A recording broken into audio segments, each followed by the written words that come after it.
Hello everyone, this is Planckera, and welcome to my universe. Back to Yuyuko, and just starting with tradition, I'm gonna fix her sleeve again. Because I swear, every time that I load this up, I look at the sleeve and I'm like, huh, that line, still not quite right. I feel like this is the story of my life when I'm drawing many a thing. Like, I think I get it right, and I'm like, oh yeah, okay, that looks pretty good now. And then I'm like, nah, I think I can be a little bit better by the next day. But it's okay, because these edits are honestly pretty quick, and frankly, they do tend to make things look a lot better. I'm trying really hard not to get too caught up in how kind of messy things are here, but I want to fix it, okay? It's hard. Perfectionism is hard. But I think I can make this line just a tad smoother. And that should make it look a little bit better once I zoom out. Okay, that's fine. So, here, I think I want it to be more like... No, that's too thick. More like this. I want it to attach over there. I think that will look better. And then this highlight is gonna go from like here over like I don't know, maybe something like this. No, that doesn't look good. What am I talking about?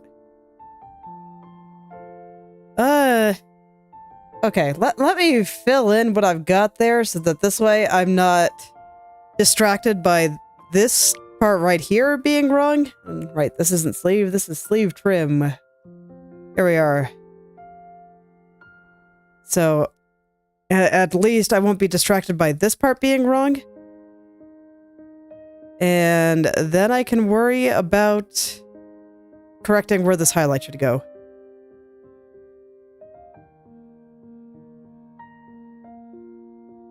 I've said in the past that part of my process is just not looking at a picture for a little while. And letting my eyes kind of adjust to not seeing it. And this is why. I mean, you've seen that for the past, what, 4 days? Since I've finished this sleeve, I come back and I make little adjustments here. I think I did the same for the face the first time when I was working on it. And that's pretty normal. Because when I'm working on something, I kind of get used to looking at it and I stop noticing problems. Whereas after I take a break for a little while, sometimes these things that I missed before just kind of jump right out at me and I'm like, huh, how did I even miss that? Extremely common. So I will basically never upload something on the day that I finish it. Because I want to sleep on it for a day, and then come back to it, and make sure that I still like what I made.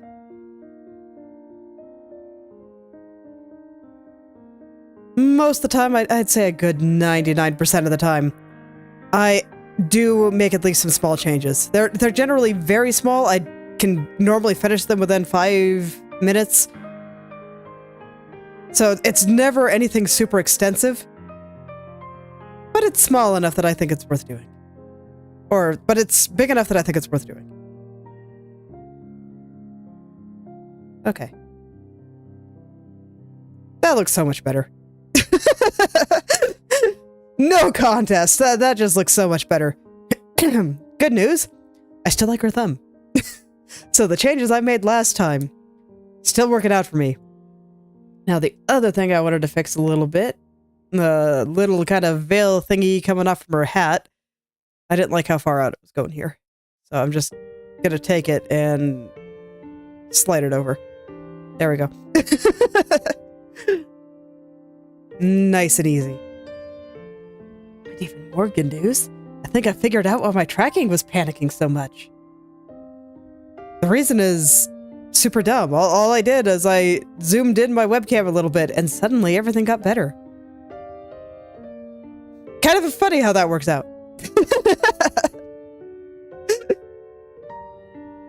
All right. But yeah, I no longer feel like my eyes are panicking constantly, and that is just a wonderful feeling.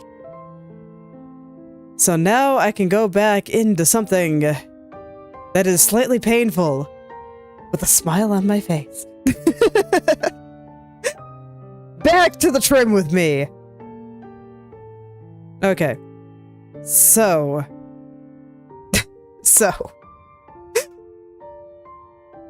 Well, let's get drunk. The top part of this trim really wasn't that bad, but man, this bottom part, it's just... There are so many things. So many things. And I'm gonna try to imitate what I did up here, because I do think up here looks pretty nice. Oh. Hello there, Kibo. And thank you. I am glad. I've been working quite hard. I'm pretty happy with it too.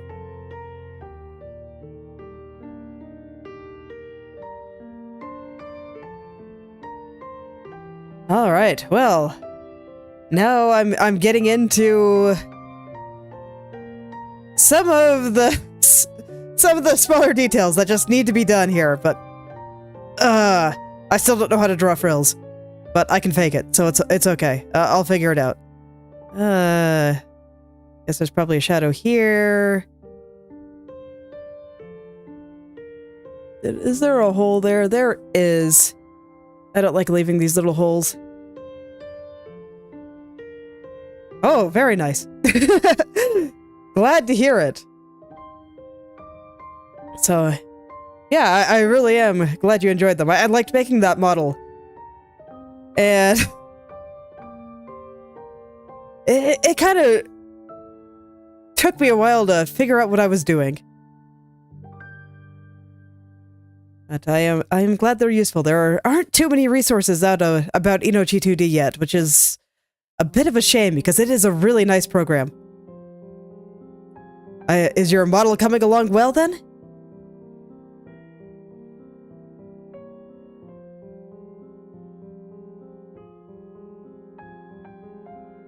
Okay, I see that I have many a hole here, so I'm gonna go run through it and fill it all in then. Oh, congrats. Honestly, I feel like the head angles are the hardest part. Yeah, I do feel like the head angles are the hardest part. So if you've got that done, oh, you're pretty much golden.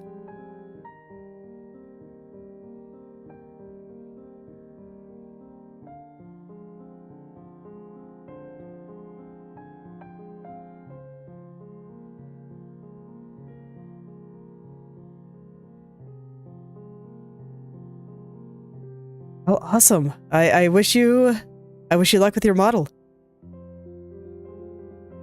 I think it's great to see more people out making things like this. It's really cool.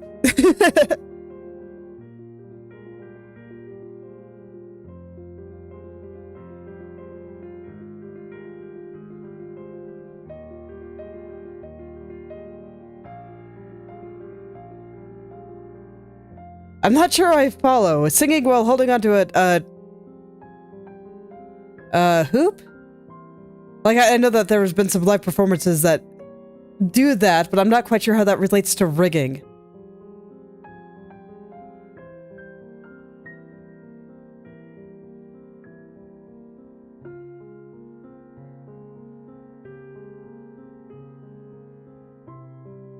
Oh, I see. Of course. Apologies, I am not very familiar with K-pop stuff. I don't listen to it much myself.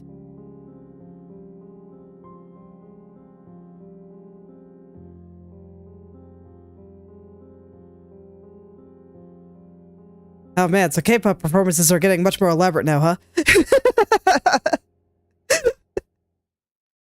You know, I'm not surprised with how big the industry is getting.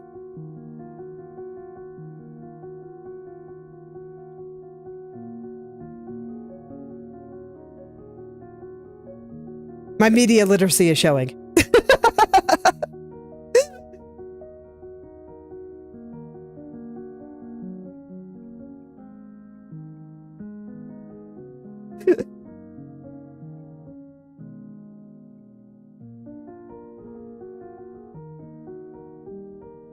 It is true. I also do not watch very many movies.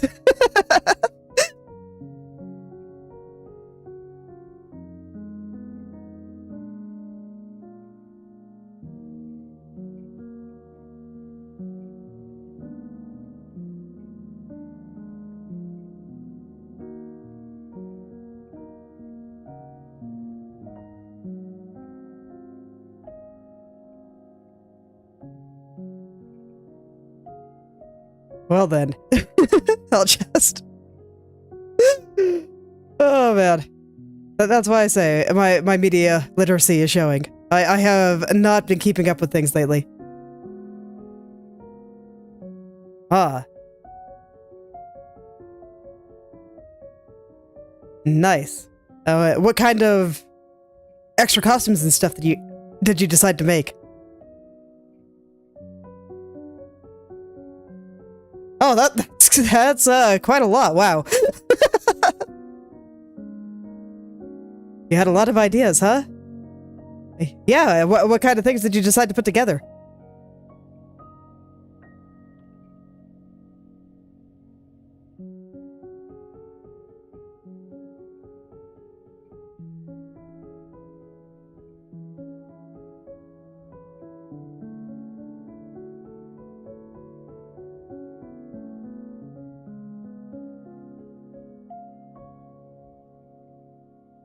Meanwhile, I'm just putting the basic shadows on the trim here.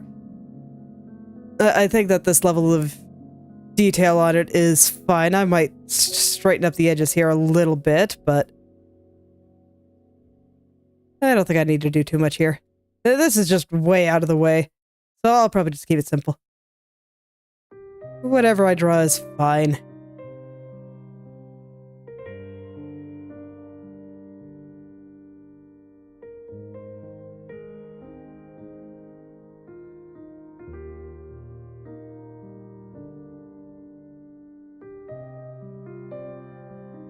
Alright.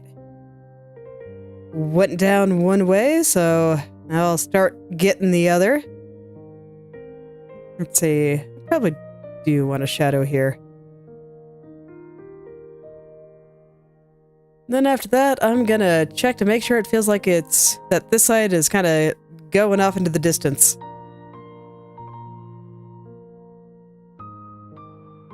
Once I'm all done with it.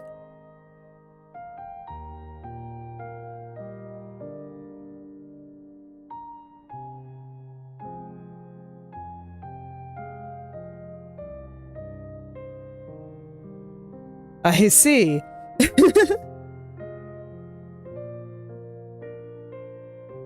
Alright, so... kinda... a lot of... uniform type things. Okay. Yeah, that must have taken a really long time to draw. Good work.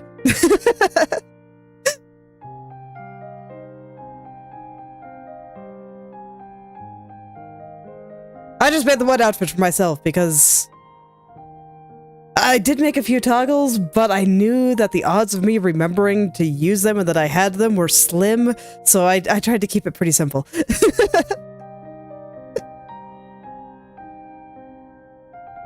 Oh, I see. Okay.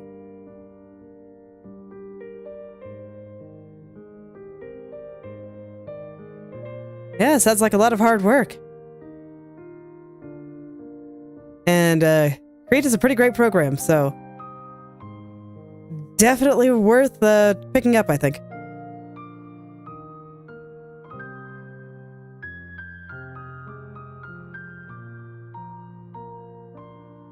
It's one of those things that I'm very happy to have exist. Just to have there be lots of free or low-cost options out there for people to be able to make the things they want.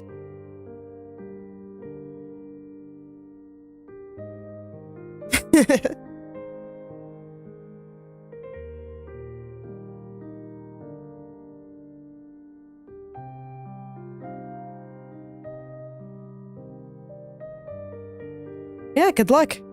Have you already started streaming, or otherwise when do you plan to debut, or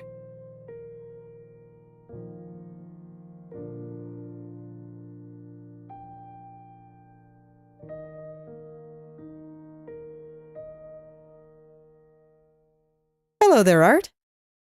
Good to see you again. I see.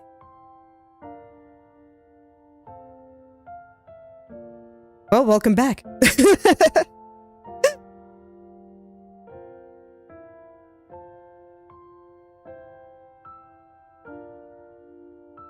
Yeah, it definitely makes sense. There's a lot of things that can go wrong. I was so sad because the other day, like, all of my settings on my model got reset and I've been having to rebuild them, and my eyes, or my model's eyes, have just been freaking out. But I think I got it mostly solved today.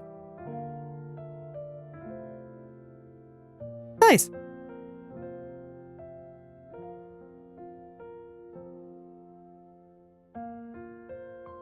Yeah, very nice.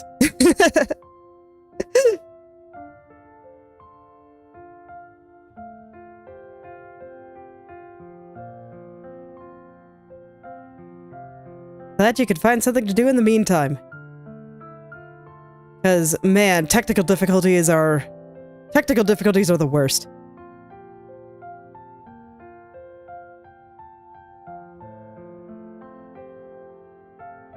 Alright.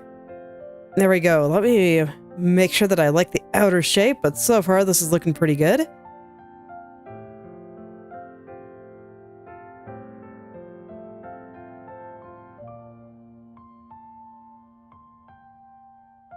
I don't know, I'm just kind of putting the shadows where I feel like... things kind of squished together. And where the frills are a little bit lower. So I'm gonna go and refine the outer edge a little bit here. And hopefully get all that looking nice. I think over here is okay. But I would like things out here to... I don't know. I don't think it's quite there, so I'm just gonna go touch up the edge here.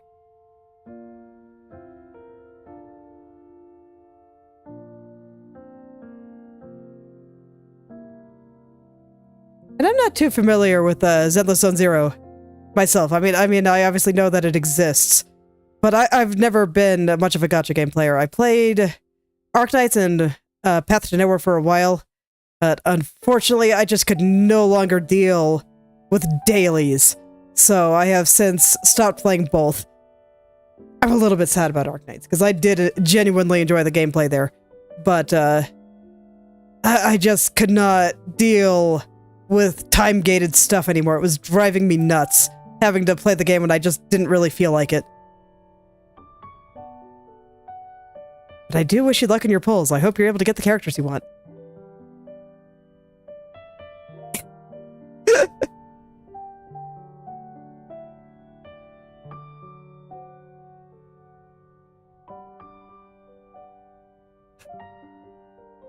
I see.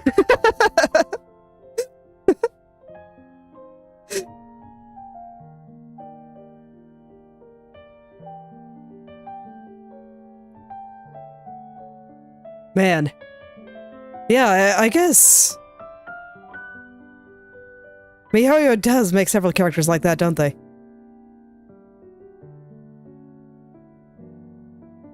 I'm too used to all the attention on the waifus that sometimes I forget a lot of what makes males attractive to people.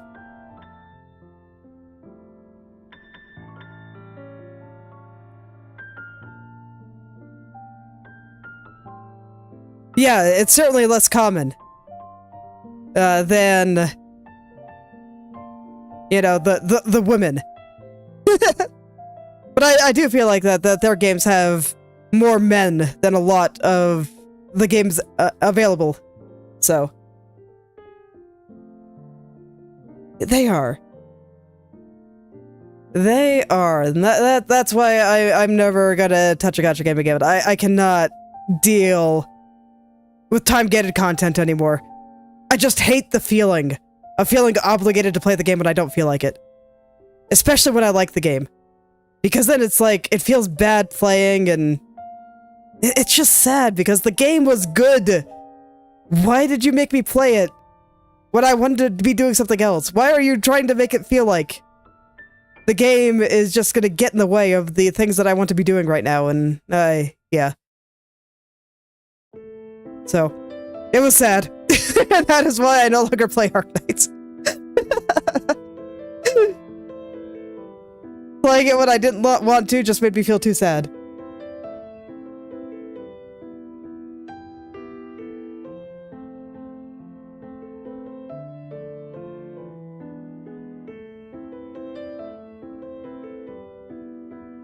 I mean, it wasn't about it being time-consuming with dailies. I mean, dailies are annoying, and if they, but Arknight's dailies really weren't that bad. It's just the feeling obligated to play. That's what really turned me off. Feeling like that I would miss stuff. And so that's ultimately what made me sad.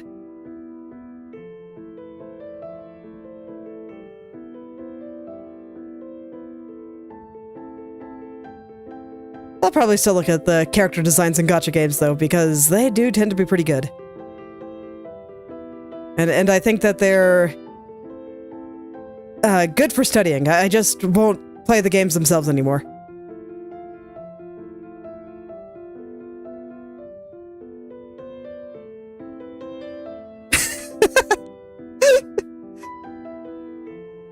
Well, good. I hope you're able to roll them. Good luck. May you win your 50-50.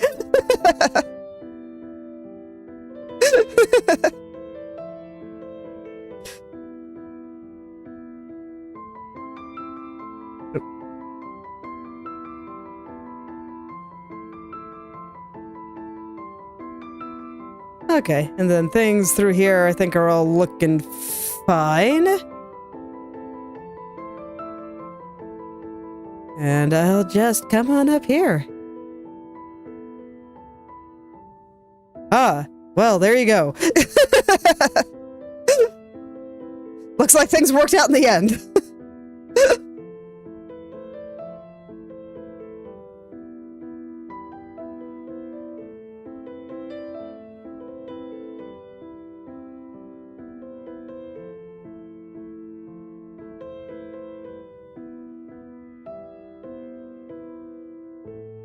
I suppose there are worse things to lose a 50-50 to.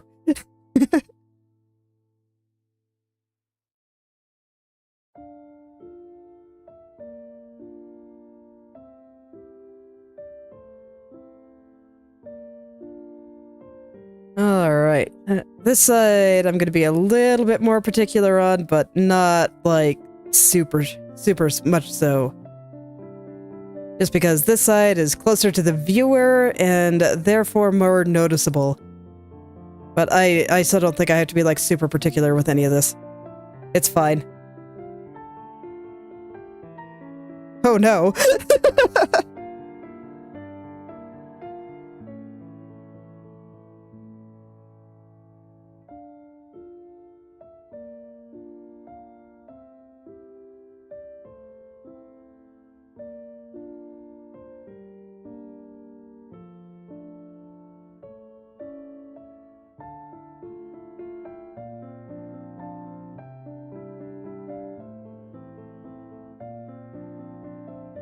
Okay. Getting there, I think I'm probably just gonna, well, I was gonna say, I think I might just drop the lines on it soon, because I think most of this is fine. There were just a few areas up here that I wanted to touch up. I can tell that I was getting, tired by the end of yesterday, because up here was just all, squiggle, okay, we're good.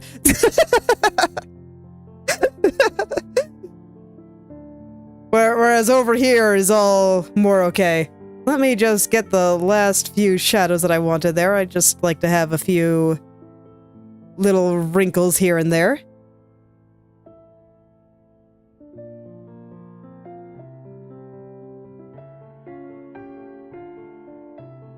Well, those do sound like three pretty good reasons not to want to pull them.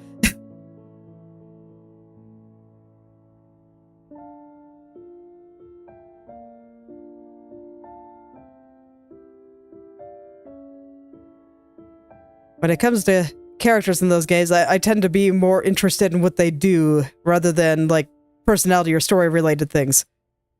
Because for me, gacha games are mostly games. So if the gameplay is bad, I don't tend to stick with it. Few exceptions. I mean, I did play Path to Nowhere for a long time because I really, really enjoyed the writing.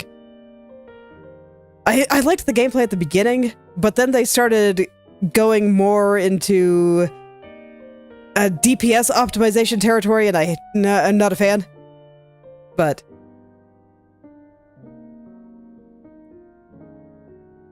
this is probably also why I don't play gacha very much anymore, because I do feel like gameplay is secondary with most of them. And I think that's a bit of a shame. Actually, I had to go as far as to say that gameplay is probably tertiary for most of them.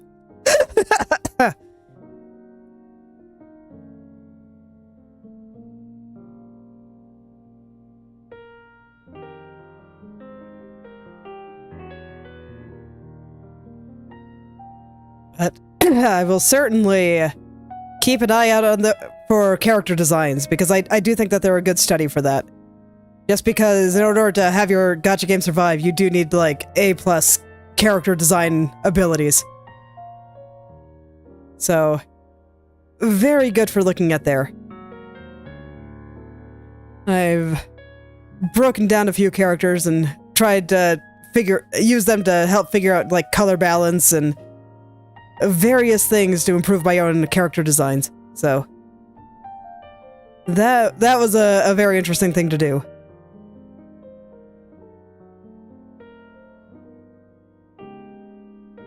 But even then, I almost feel like they're reaching market saturation.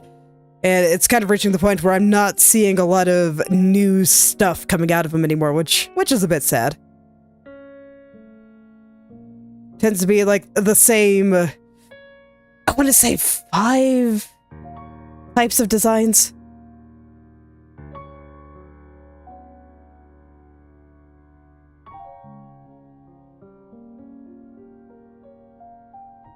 With, how to describe it. So, yeah, I'd say that they're largely the same kind of things that you see in most anime archetypes with, you know, more younger character types, mommy types, one-san types, just talking about female characters right now, but similar logic applies to male characters too, just slightly different. And it just feels like it's all starting to blend together. I guess there are only so many ideas before you just start running out. It's just start kind of repeating it.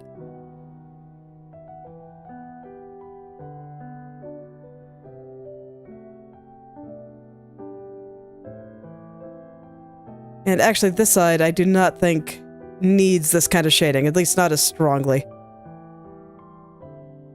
So I'll just put a few little divots in there.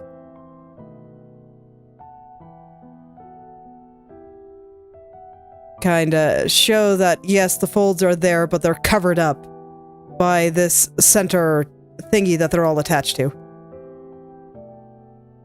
This is not straight here. I kind of want to straighten it out.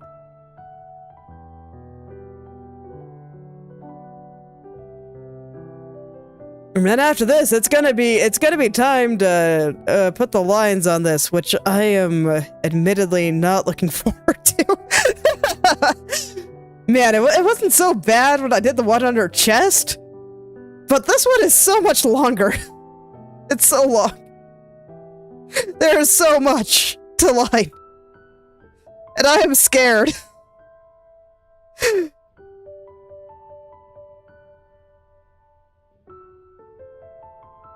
I am terrified. So what I'm gonna have to do here, just while I'm drawing some triangles here, is there's 3 lines I need to draw. 2 on this side, and then 1 on this side. And that should show the perspective I want to show, whereas this side is kind of facing the viewer and this side is facing away. And that's how I'm showing that kind of perspective, even though this particular drawing style is trying to be relatively flat. It was somewhat inspired by stained glass and whatnot.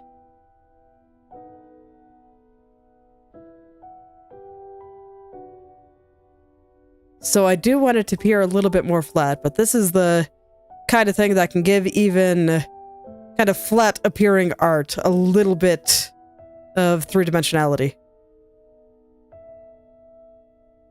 Alright, but it's about time to stop procrastinating on doing hard things. Okay, I lied. I'm gonna do one more thing to procrastinate on doing hard things. I want to draw the continuation of the lines up here, just so I know where to put them. Because you can see, I kind of drew them all the way through here, so now I just gotta... Yeah, that's a frill, so this actually goes like this. This is why I'm drawing this now, before I go in and do the longer lines, because it'll make it a little bit less painful. But it's fine if it's sketchy. This is just going to become, like, shadow color after I have the lines drawn. Okay, that should do it. Alright, I guess it's time.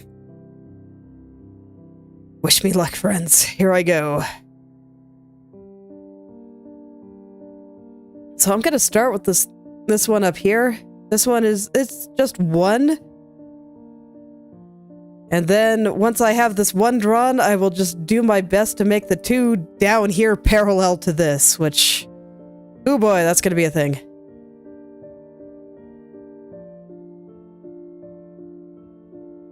And it's okay. This is like the last hard part of this. Everything after that is just gonna be fixing up color. So here we go. Will my hand be on point today? Can I draw lines today? No. No, I cannot. Alas. Fortunately, this is closed and it's a little bit okay for it to be wavy. Doesn't have to be a perfectly smooth line, but I'm gonna have to do short bursts. Cannot do nice, long, and smooth lines. The hand refuses it. Okay, looks like it's doing a little bit better. Now that I yelled at it, it's like, okay, I'll try a little bit harder. I'm like, thanks, hand. Appreciate it. It's so much easier to draw when you actually let me draw like this.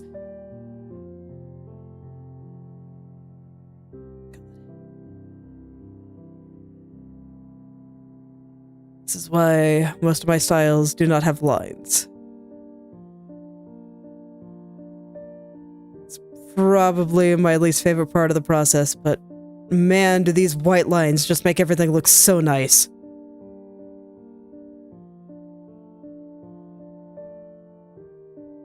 It's so nice. I really like the way it looks, so I'm gonna keep doing it. Even though I keep complaining.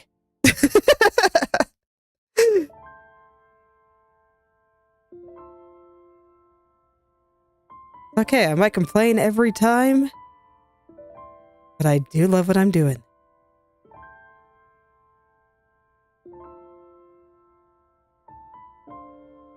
Okay. That wasn't so bad, and I'm already like 3/4 of the way there. I just gotta change directions here.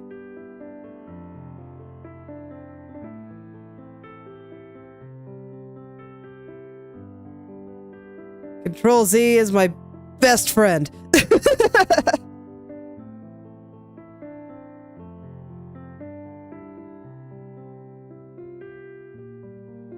There we go, and further up.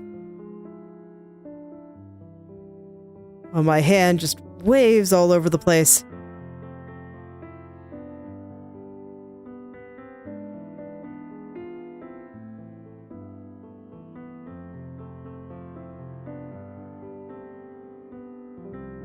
Okay, there we go.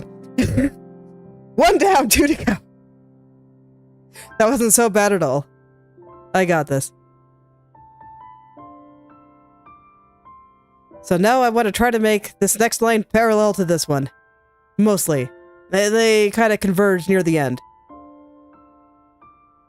Where the direction of this trim changes a little bit. No, I don't want to do the top one. I want to do the bottom one first. Wait, hold on. I got a hole. I just noticed that there's an area where I did not fully fill that in properly. I want to get it before I forget.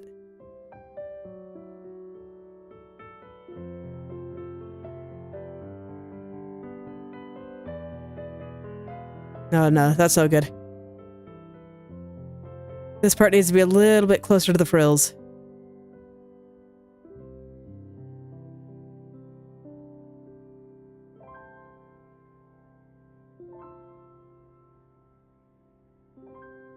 I guess that's probably good enough.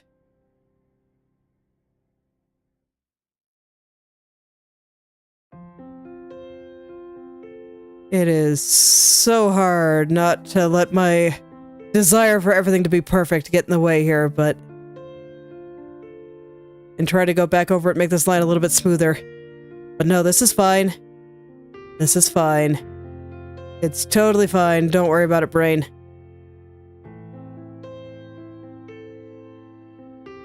Don't worry about it.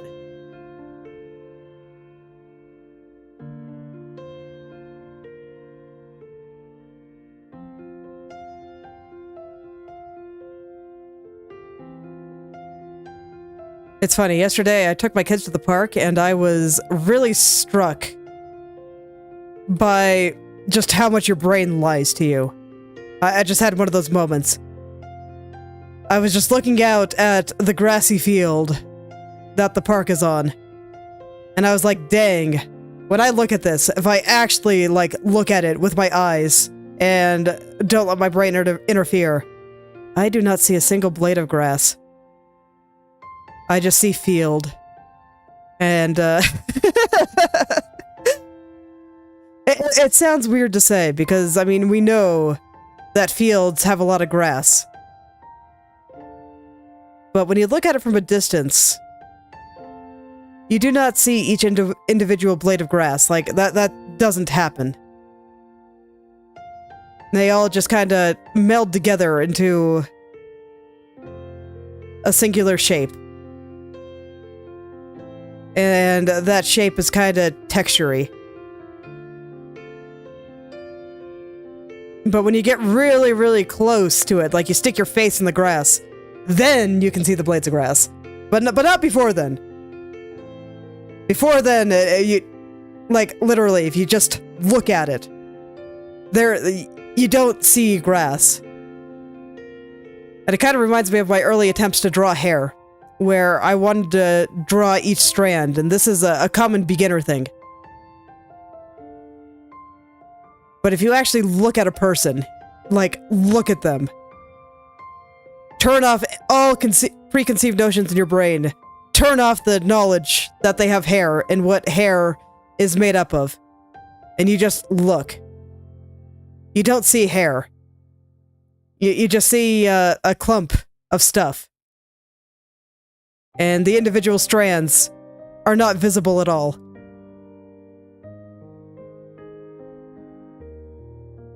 And it's not until you're, like, right up in their face that you actually start seeing each individual strand of hair again. So I just thought that was interesting. Just all the things that the brain does to save in processing power, basically. All the assumptions that it makes.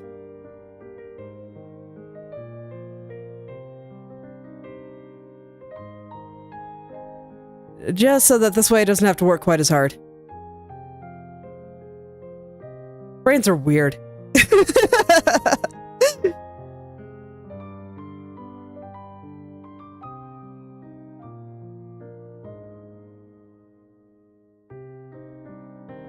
But I always like trying to pay attention to little things like that because, I don't know, the moment that you're able to turn off your brain's filters and really look at something for what it is, it makes it a lot easier to draw.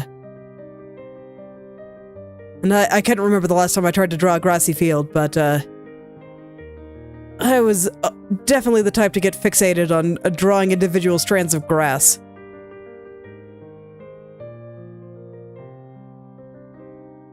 As you might imagine from how I'm aligning this small detail here. But I promise, this will look good in the end.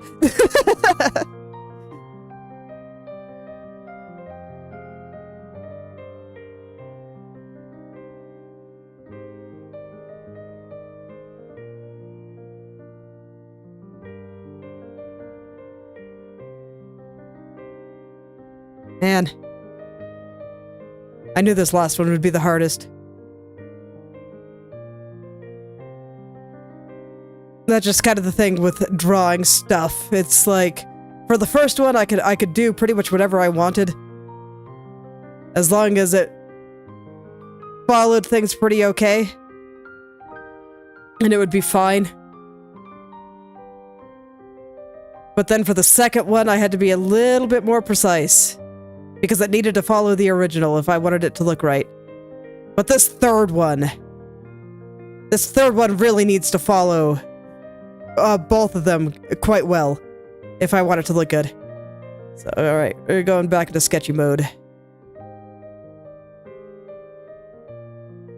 Because if it doesn't follow it, it's going to look wrong, and thus, my margin for error is much smaller, and it becomes much harder to draw.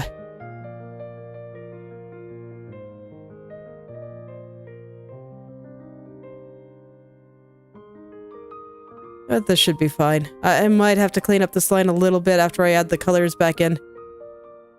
But I think this should be okay.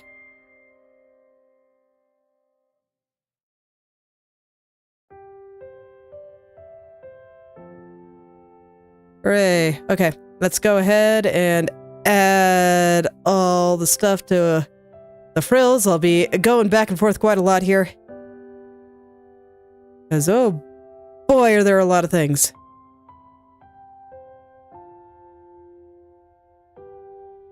Why do frills have to be so cute? They take so long to draw.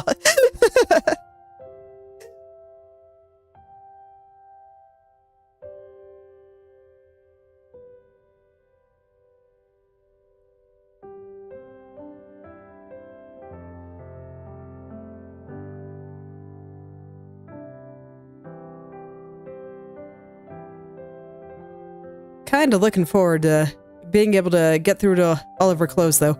I just wanted to do this one first because I like working from front to back, and the frills here are sitting on top of her dress. So for me, it just kind of makes sense to draw them first.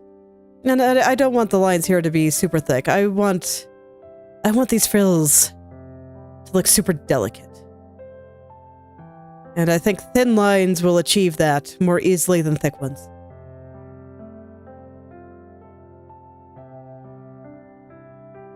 So I'm keeping the lines nice and thin. Nice and simple. And unfortunately this is white, so they don't stand out quite as much. But it should be alright. Just based on how I've drawn everything else, it does make a difference. So I still want to do it properly. Even though it makes my hand cramp. I'm not used to drawing lines, so every time I draw stuff like this, my hands cramp pretty badly.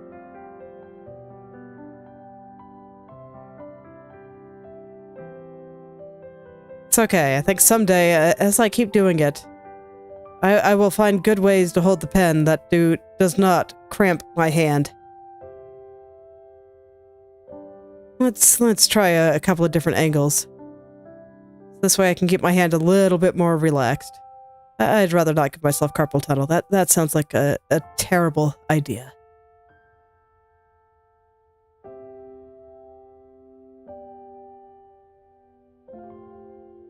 It's like, man, my desire to draw this week has been so high.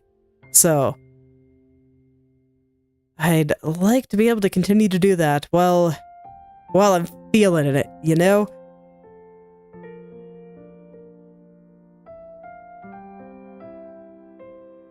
Okay, yeah, this is a little bit better. Just I made my brush a little bit bigger, and then I changed the grip on my pen just a little bit, and that does seem to be helping.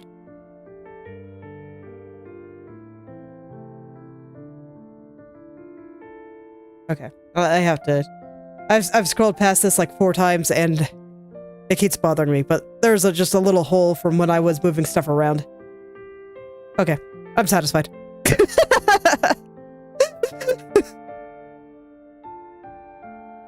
The curse of being zoomed in.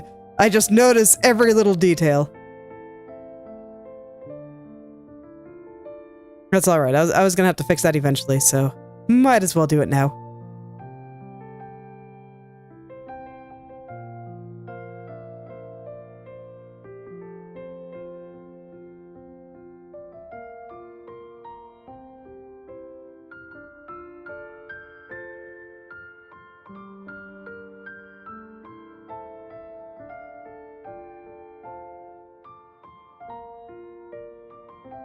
Alright, I'm almost back up to the top, which means I almost have half of them. There are a lot.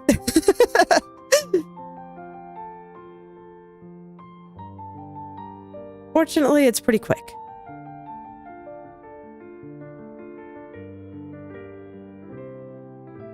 I have actually been working on trying to draw a little bit faster because I am pretty slow. And that's one of the biggest things I've been wanting to improve about my own art, of just do it faster. I've reached the point where I'm pretty happy with the overall quality of my art. I mean, there's certain things that I want to improve, and I think that will always be true, just due to my own nature. But mostly, I would just like to be able to draw more things and finish more things. And for that, I need to draw faster. And of course, the fact that I am interested in drawing a webcomic means that I need to draw really, really fast if I want to have any hope of keeping a reasonable update schedule. So I've been working on that, and so far, great success. Compared to what I was doing before, at least. So you can expect me to post more art soon.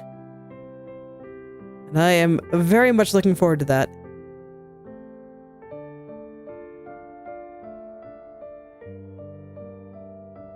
Alright, halfway point. Time to do the ones on this side.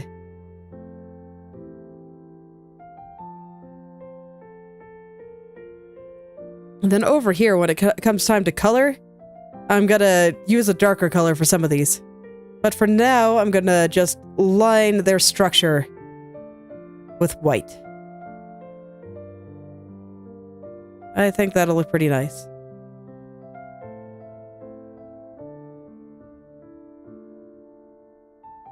Certainly has so far, in every other place that I've done it. This is another experiment that turned out to be very successful. So, I'm pleased. I've been quite happy with how everything that I've been making has been going lately. It's been working out for me.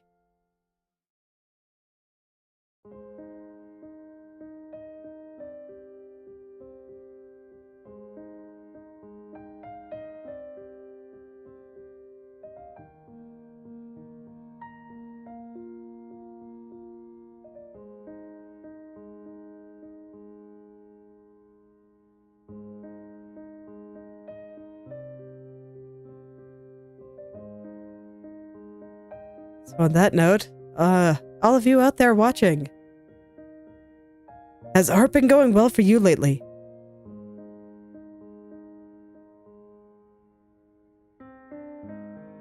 I am always curious to know how people are doing in that regard. Because man, sometimes, I mean, art is hard in general. And sometimes it feels like it can go really bad and get really frustrating.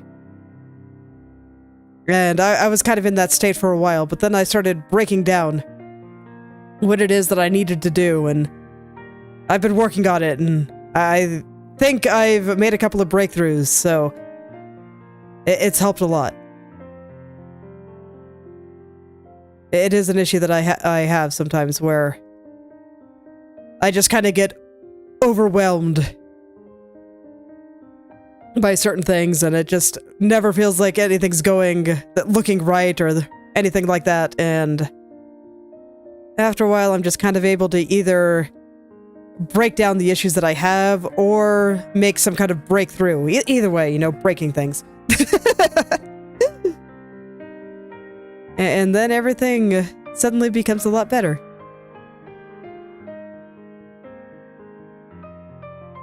It's pretty great.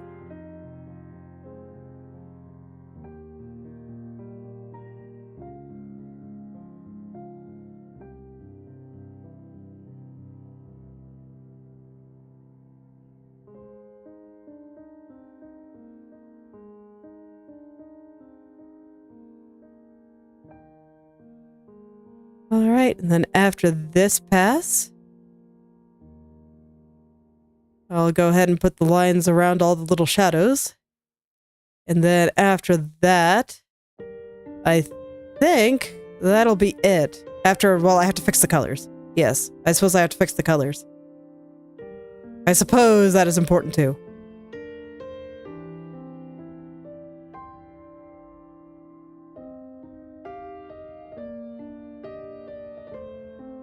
I'm happy though. I think I should be able to finish the character today. And then I can start on all the background elements that I've had hidden for a long time now. A lot of the times I draw those first, but frankly, I have no idea what I want to do with them. I just know that I want them to be there, so that's why I figured I'd draw everything else first. It does mean that there's going to be some things that I draw here that'll get covered up. But that's alright. That's okay.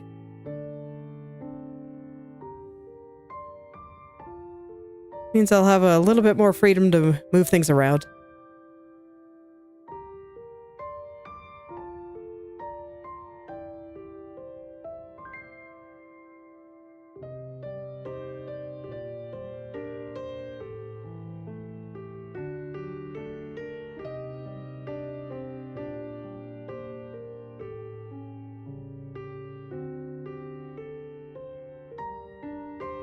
Okay, and almost to the end here. I can see it. I can see the end.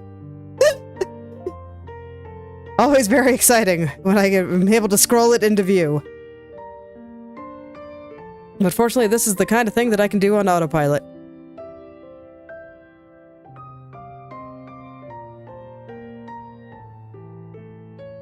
It is. It's extremely straightforward.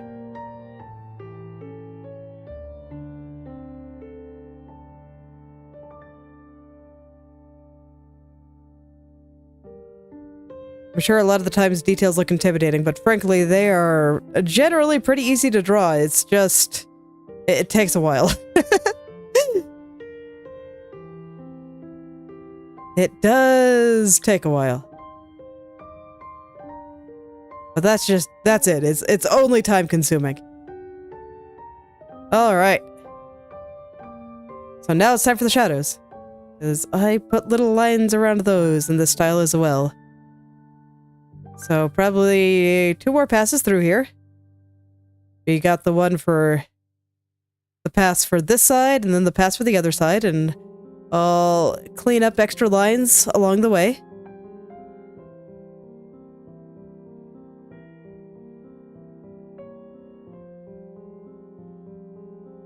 Because there will be a few of those. And then I can fix all the colors.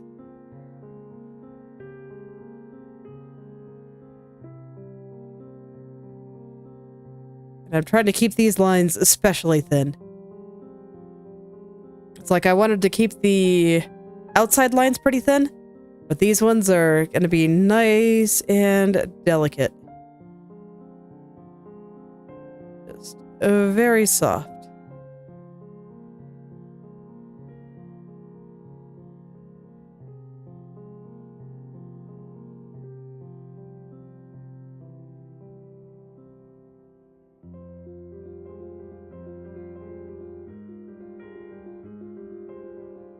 Very, very soft.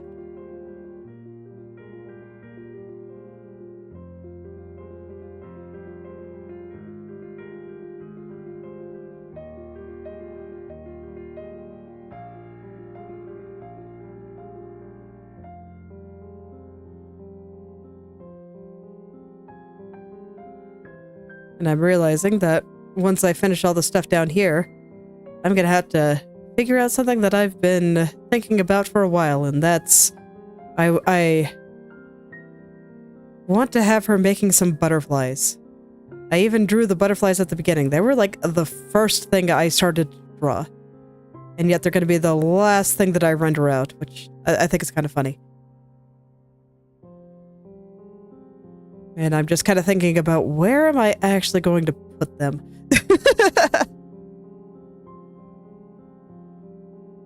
I've had some ideas for a little while. The big thing is that I want to make sure that they don't cover her face.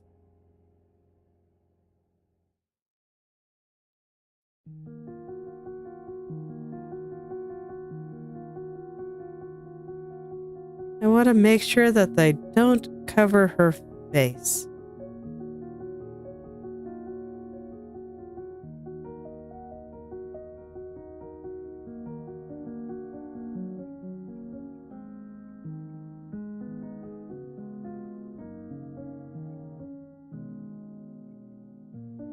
Beyond that... What else do I want them to do? I want to make sure that they're spinning along with her. And I want them to look like they're coming out of her fan. So I guess they'll be small near her fan, kind of like how I initially drew them. And they'll get a little bit bigger as they go out, which does make the issue of having them cover her face. It makes it a little bit more likely, so I'm gonna have to watch for that.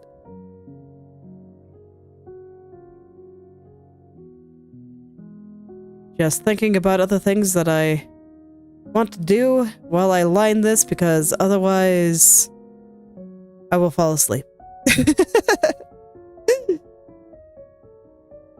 I feel like rendering is like that. Just... my brain just starts wandering around everywhere. Doesn't always know where it's going, but it'll move around. Just to whatever it happens to find interesting in the moment. Okay. Let's go ahead and put a few spots where I tend to put some lines here.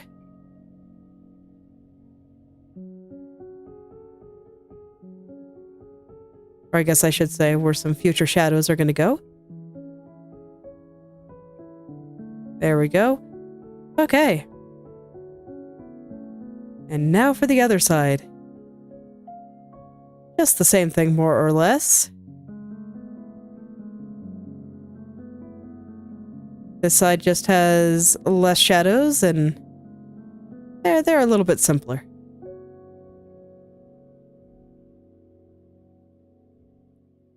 Because here at this angle, I'm not... Like, I had a line kind of going at the base here, where the frills are supposed to be coming out. But you don't see that at this angle. At this angle, you'll only see a small piece of it. And, like, the part that's currently there, I'm actually going to erase that once I go and start fixing colors.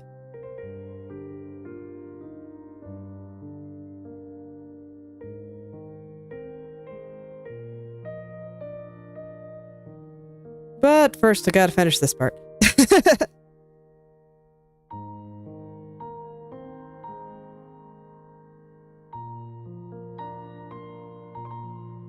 Should look really good when it's done, though. I'm looking forward to zooming out and taking a look. It always does. And I mean, the trim on her chest that I've already done, oh man, the difference between when I added the lines and before I did, it was huge. It was really nice to see when it was done. Very satisfying.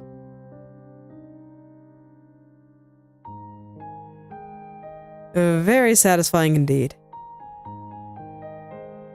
that moment of being able to zoom out and actually look at what I did, definitely one of my favorites.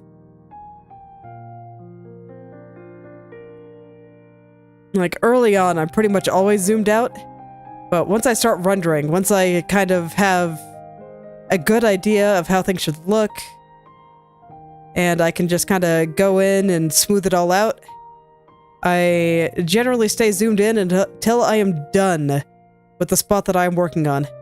And then I am able to zoom out and just see it done.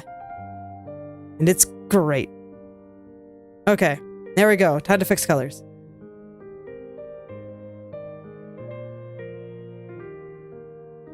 At this point, I'm just making sure that the colors aren't outside the lines, basically.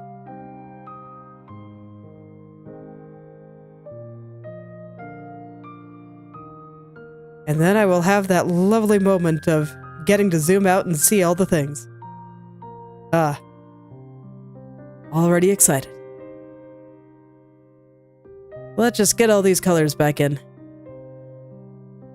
I guess I'll fill in this line right through here.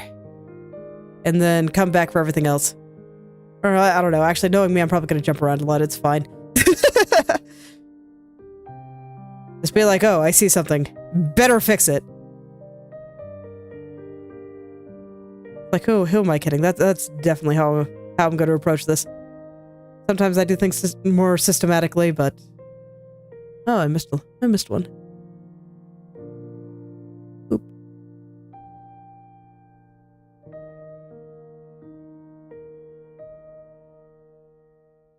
Oh yeah, sometimes I approach things more systematically, sometimes I don't.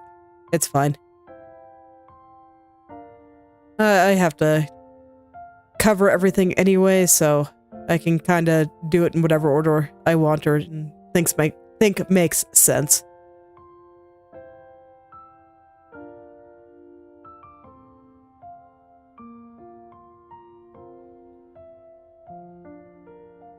Alright, back to following the line here.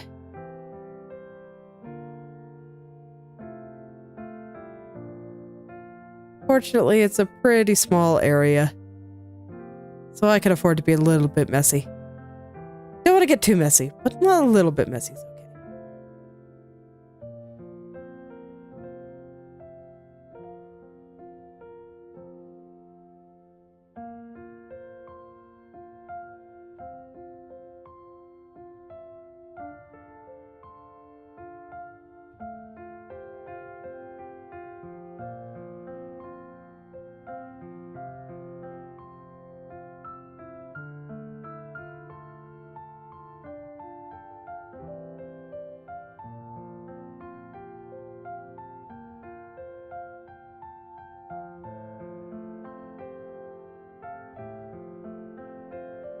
Let's see, what's going on here?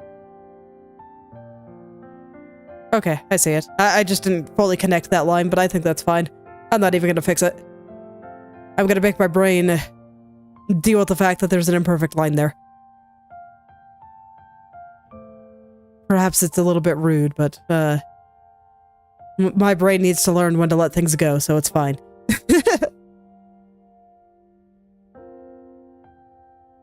It's fine. It can practice letting things go a little bit here.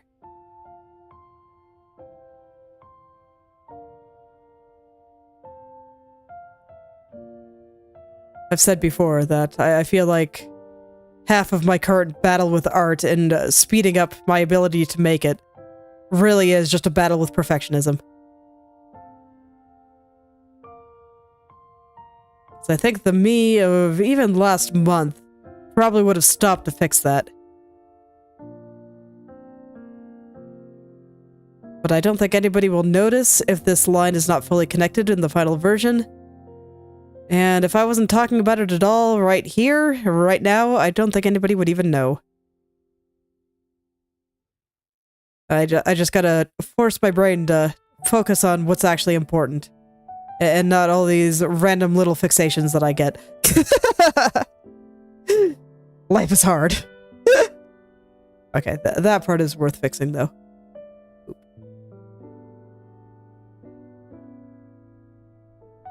And it is at least quick. I just missed a line. It's fine.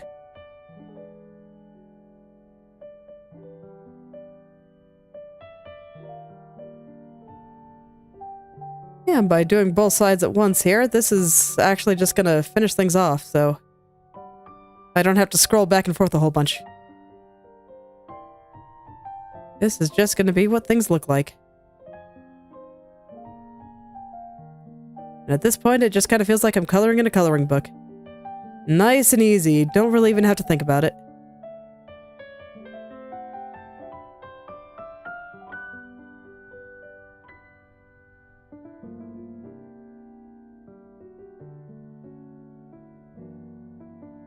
Alright, well, my brain is on autopilot, I suppose. Are any of you doing anything fun this weekend?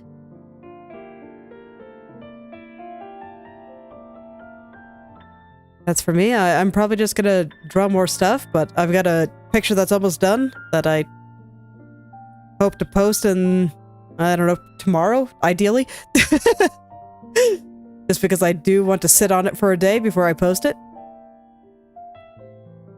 It's an important part of my process. But what about all of you? Do you have any plans for the weekend?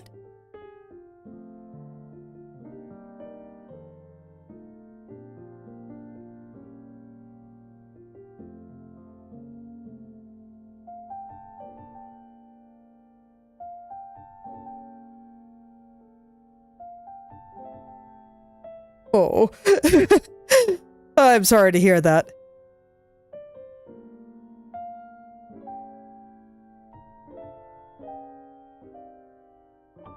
Well, if you do have a day off, then melting into a goop sounds like a better way to spend it than some other ways I've heard. So,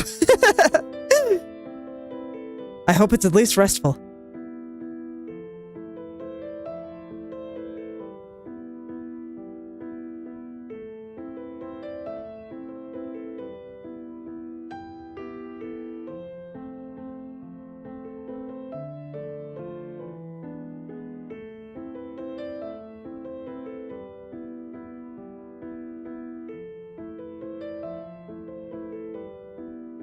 What are you doing for work now, anyway?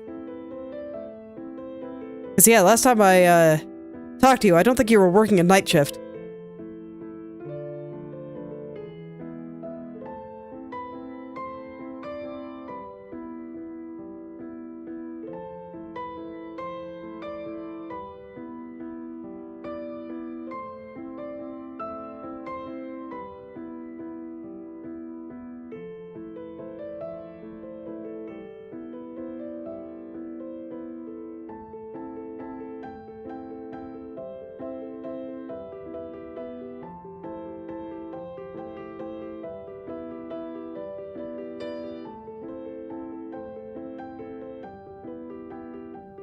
And meanwhile, I am almost up there. The end is not in sight, though, so I guess I have a little bit more to go through than I thought I did. Still retail? Okay. Alas.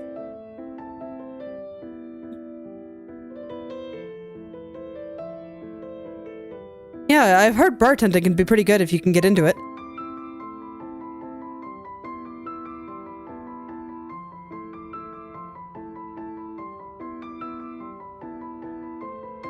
So yeah, with any luck, hopefully you can get there eventually.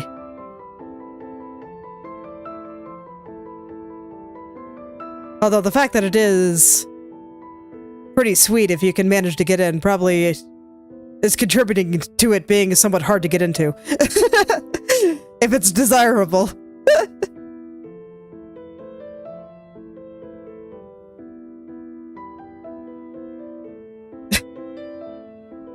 Yeah, the joy of retail.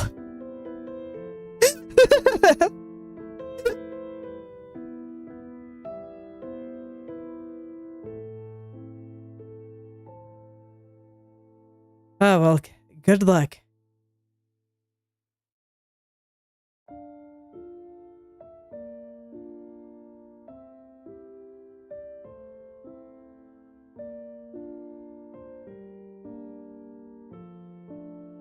Yeah. Yeah, it sounds like it's one of those things that... I don't know, I've been feeling it somewhat lately too, of just the frustration of doing your best and not necessarily feel like it's going anywhere. But, I don't know, if there's something good at the other end, then I'm sure it's worth not giving up, just... Well, I mean, all you can do is your best, right?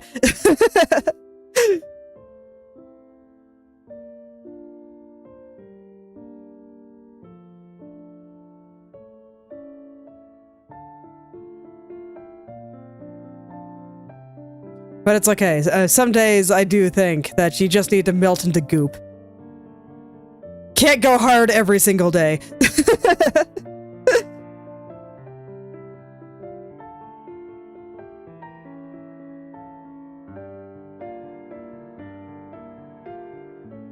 Oh man. Here we are. The end is in sight.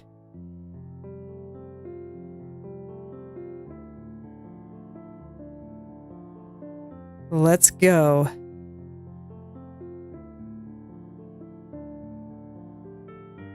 Man, the line here actually looks pretty terrible, but I think I can leave it like that.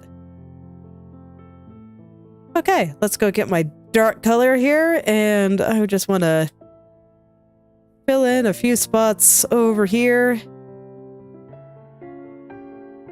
Give this area just a few shadows.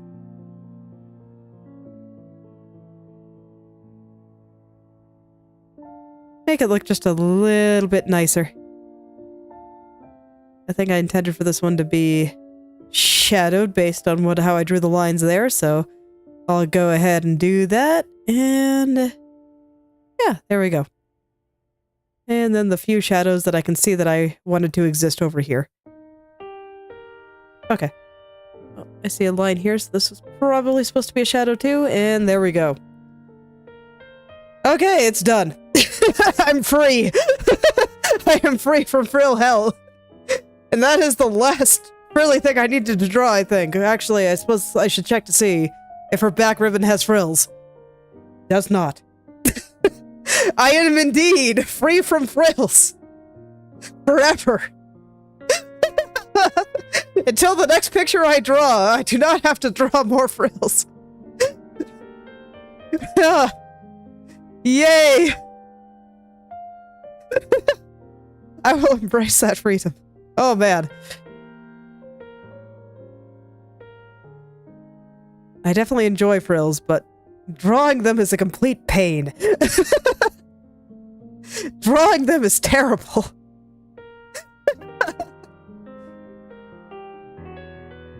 Actually, I should make my folds in clothes in this kind of area a little bit rounder. Yeah, there we go. That's a bit better. These, I'm already mostly okay with how I drew them, so I think I can just go in and draw. I guess I should draw the flippy part first, huh?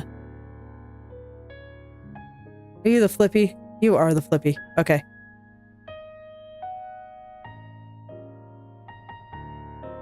So, the way I have my layers separated, I have this part that's kind of flipping outward on top of everything else. So I'm like, okay, maybe I should draw that first.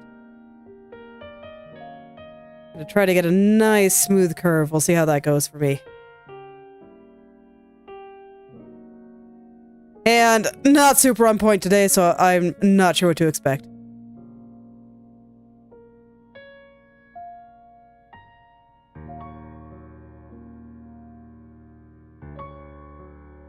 Does mean I have to focus a little bit in order to get it all drawn.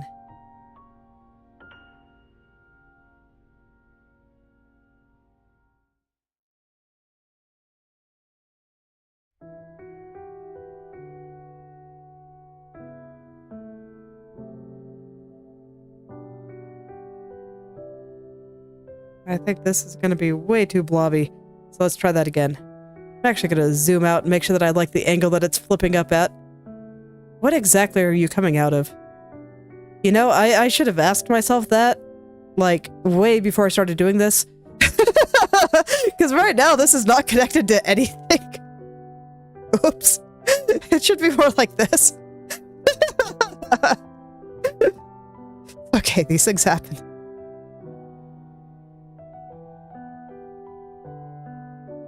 There we go. There, now it actually looks like it's connected to the rest of her outfit, maybe. Or do I flip it like this? No. Like this? If I just need a spot to be flatter. Yes. Okay. Mystery solved.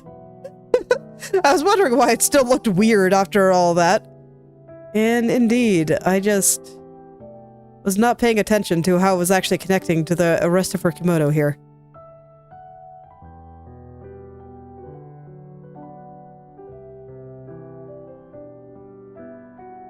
Tells me that perhaps I should change the shape of this a little bit too. Does it need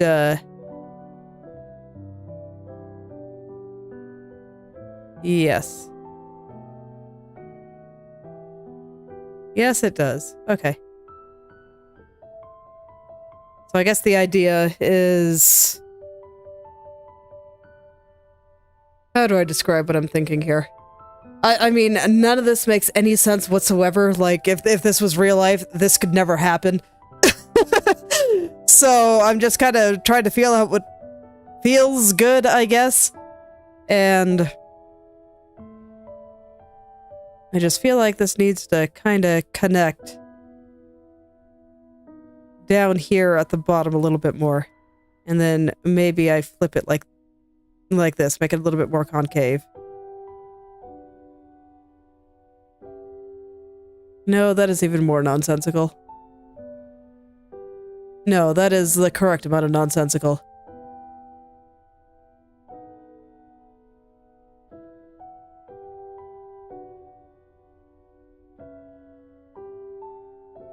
Yeah, I just have to find a pattern that feels good to me.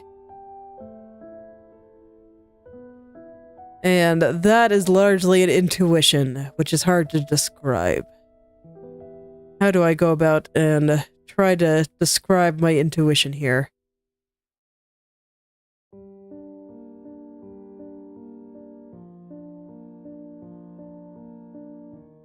I don't know, do I want it to connect like this, maybe? Or it comes out here?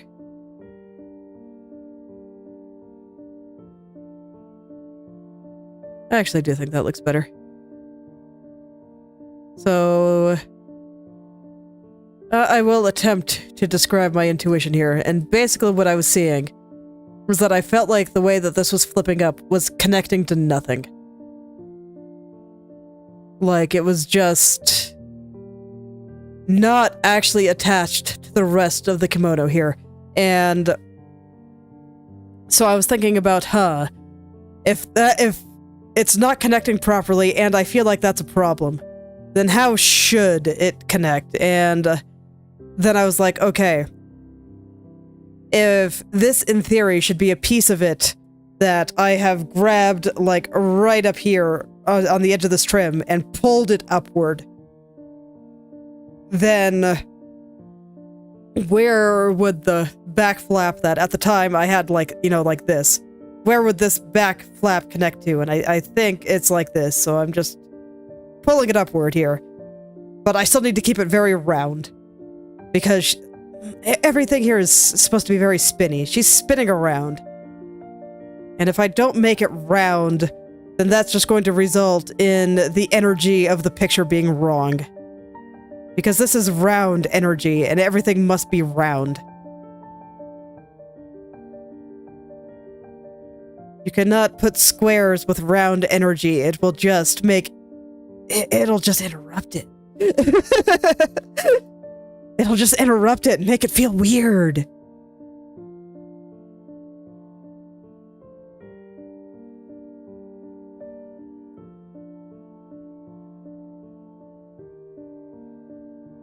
I think the only triangle I have in this entire thing is actually in her nose. And I might change it. But it's like I even made the triangle of her fan extremely round. So...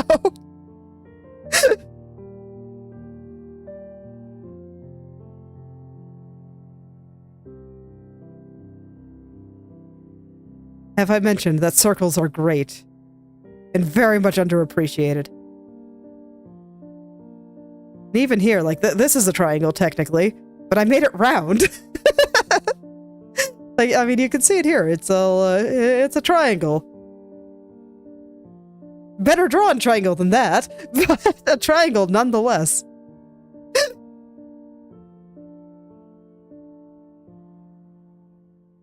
Okay, that should be fine.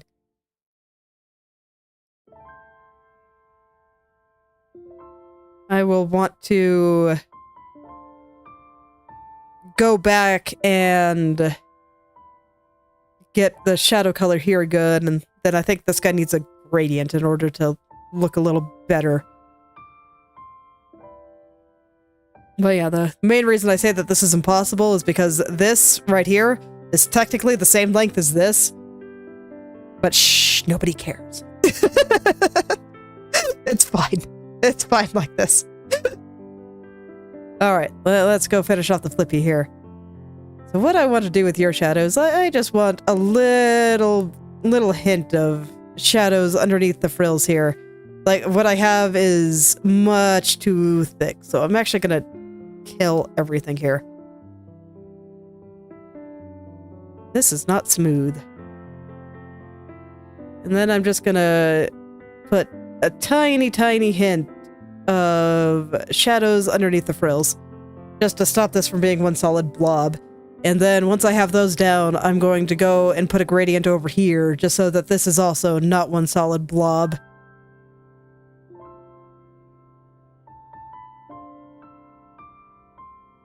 This is way too big to just be one color. It'd just be so blobby and boring.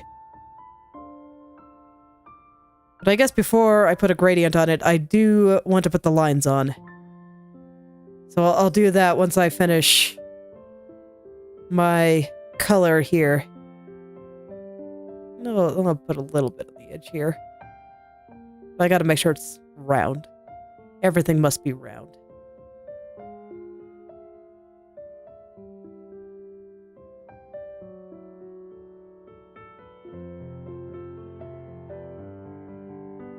Okay, and that's fine. And this is honestly small enough that I don't think I'm even going to put a line around it. But I will put a line around the whole thing.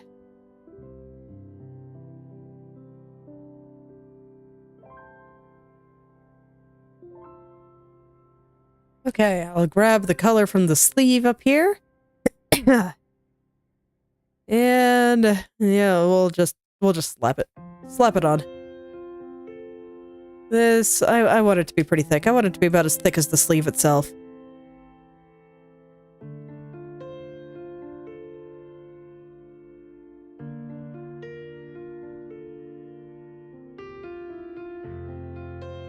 Make sure that I have the transparency locked there, and I'll just plop it all on.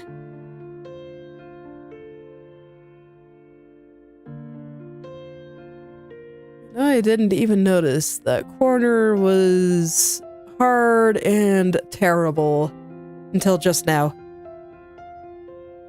The lines will do that to me. I swear, the lines just make every single mistake that I make that much more obvious.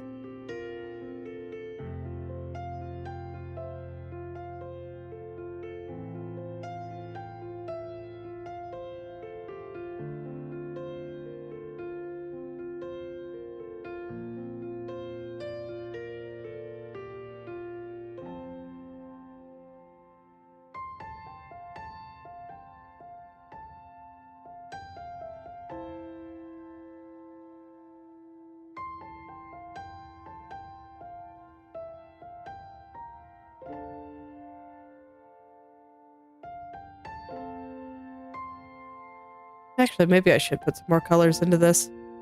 I don't know, it's looking a little bit boring. And And I'm not sure if a gradient will be able to solve it on its own. Make it kind of like the inner sleeve here. Although, I don't know. Nah, looking up at the thumbnail up here, I actually think this is fine. Okay, I changed my mind. I don't think it needs a little something. I think this shape is actually probably going to be just fine. You know, assuming I get this line looking good.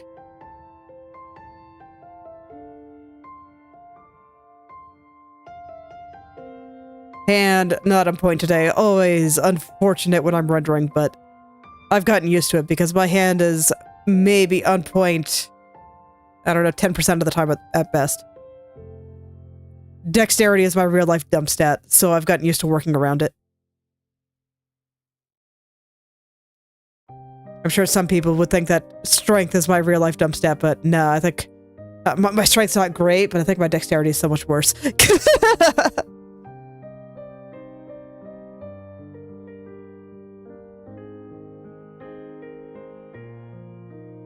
I guarantee I will find ways to trip over just about anything.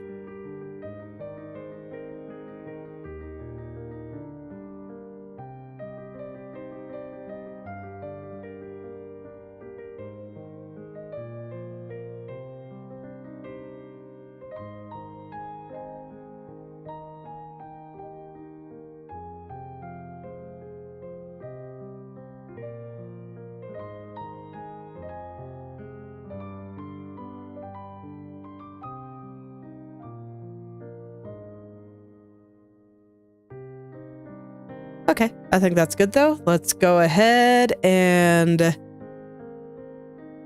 just brush in a little bit of lightness over here.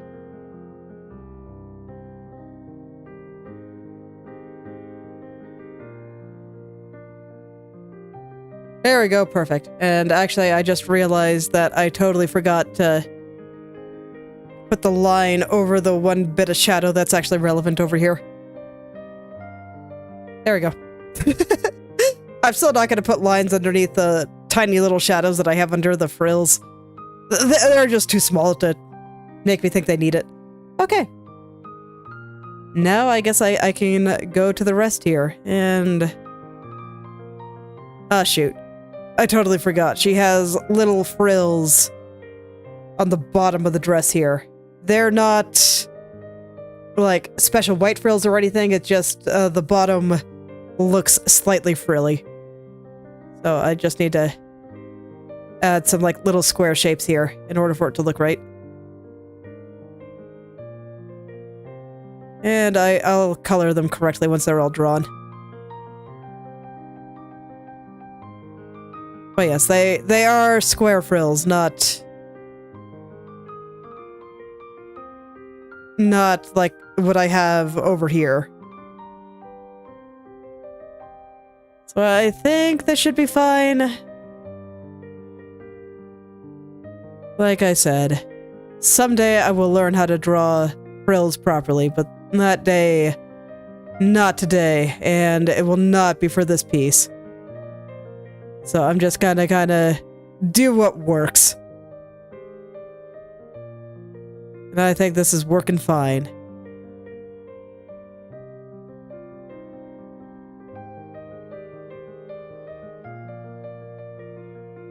Do I need them at the bottom of the flippy part? Well, shoot, I do. Ooh, that's gonna be awkward. Okay, I'll redo the gradient.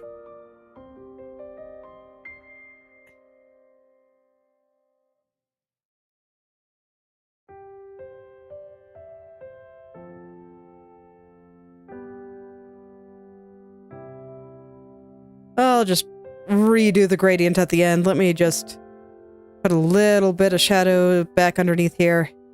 Just quick and dirty. I totally forgot that the bottom of it was frilly. I feel like I shouldn't have. It's like it's a Touhou. Of course there's gonna be frills everywhere. Okay. Oops. It's like, of course there are. How could I even think otherwise?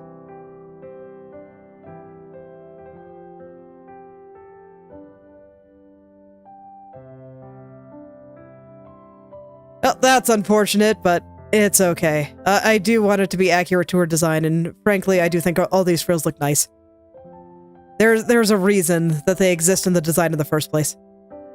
And gradients are easy to draw. And just grab my airbrush and plop it down. And all is well. And doing it like this will be way, way easier than trying to draw the frills with the gradient there. So, is that about all I need, I think? I think so. Alright. Fix the line.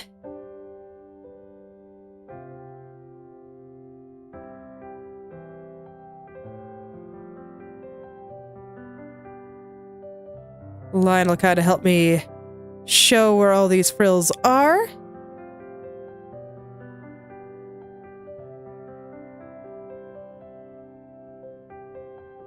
Kind of show their boundary.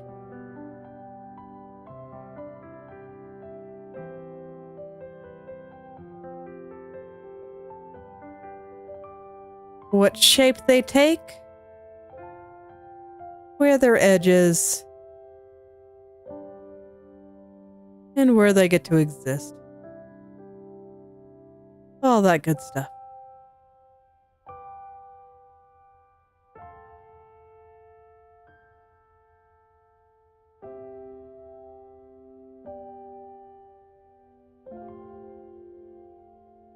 I feel like the gradient was the easier part. I wish that I had noticed that there were frills here before I drew the line. That's the part that's sad for me. Because the line is pretty hard for me still.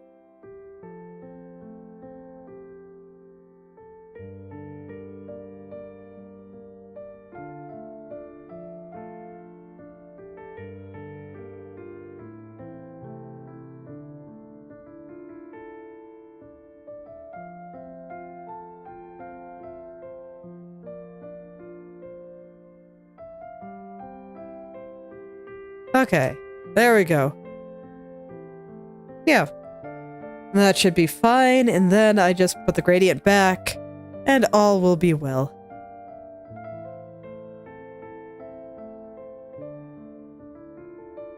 See, all is well.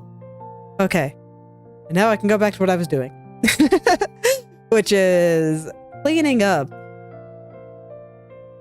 this whole area here. Let's go ahead and get these colors up on the frills where they need to go. I'll put the frills on the back a little bit later. It's not super relevant for the moment.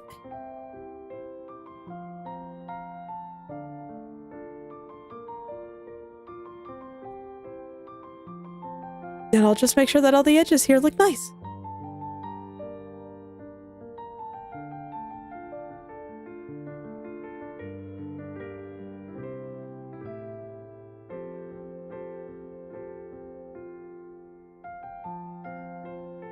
I'll just make sure that they all look nice. Actually, I like that hole there.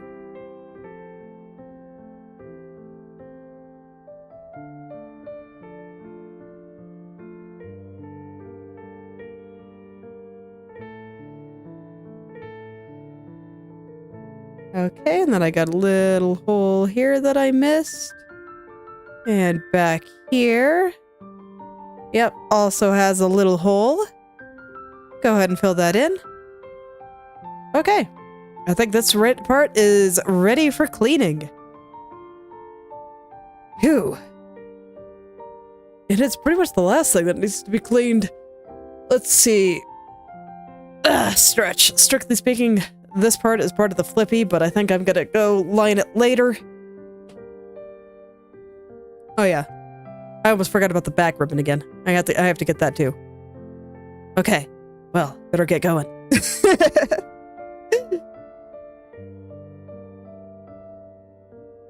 better get going. And like I said, I wanted all of my folds on the clothes to have a little bit more roundness to them.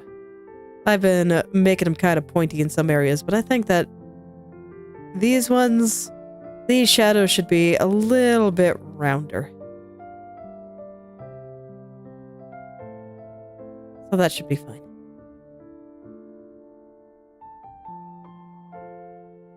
I'm pretty sure that the fabric in this kimono is fairly thick. And the folds in the thick fabric do tend to be a little bit rounder. Let me just clear all that.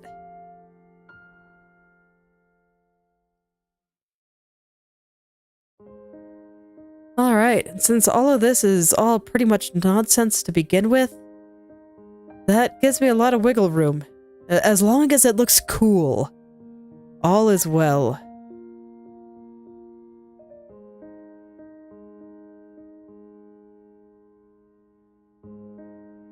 The hard part is just getting all the curves nice, so that it does actually look cool and not just bad.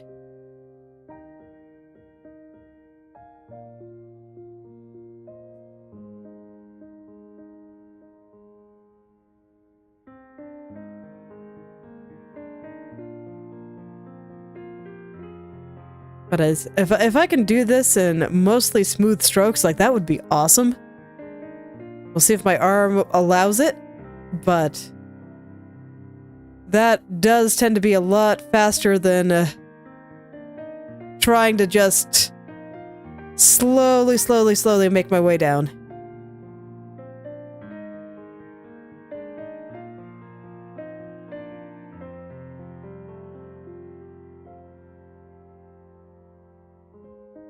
Okay, but so far so good. Let's see, how do I want to handle the highlight I have here? I do believe that you are supposed to cover this entire area, so I'm just gonna blob you in and I'll clean up after. I'll make that top part look nice in a little bit. For now, I will start with down here.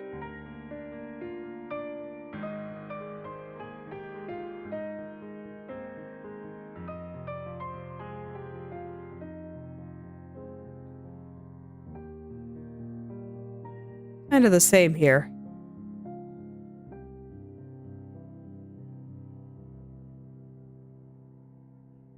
Okay, that should be fine. Let's go ahead and make these shadow areas look nice now. Lining this is going to be a complete nightmare, isn't it? Oh, I'm already a little bit terrified. So I've got all of these super long areas of shadow and stuff just in the middle here. Oh no. Okay. It's alright. I got this. Unfortunately, I drew the little part flipping up in such a way that it's gonna break up that line halfway. So I don't have to draw the whole thing. I only have to draw half. And then I'll worry about the other half later.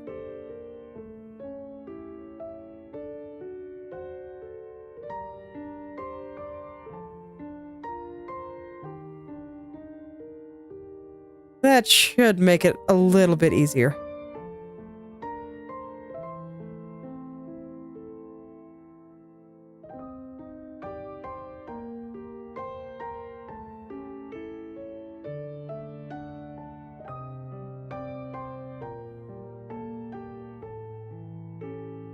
Okay, I wasn't quite happy with how this part looked.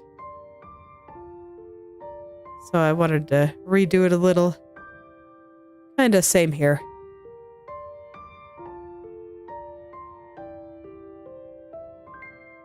I just wanted to have a particular kind of shape to it. There we go. No, that's not quite it either. It's closer. But not close enough that I can say there we go. Definitely not.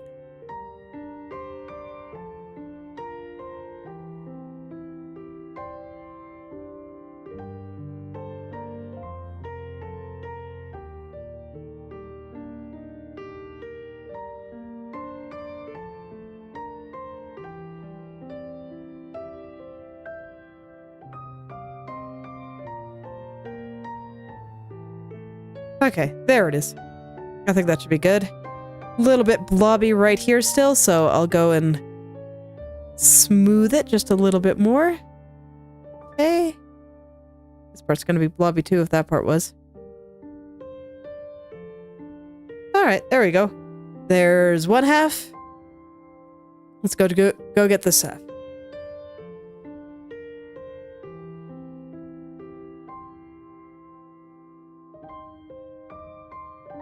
Let's go get this half now. Okay, no, I very deliberately had you shaped like that. So I got to embrace the shape now. Pull it all the way down. It's okay, it can be nice and wavy.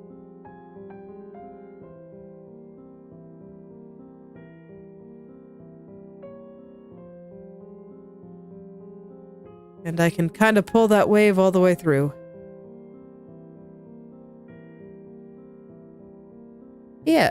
Yeah, that works just fine.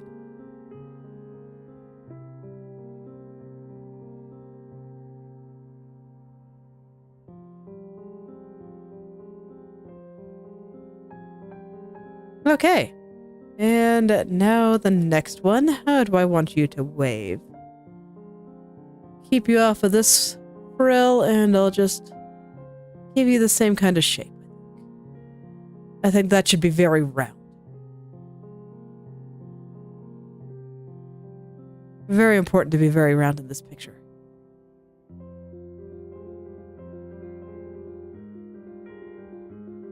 I do think that people underestimate just how much of drawing things is matching the right energy.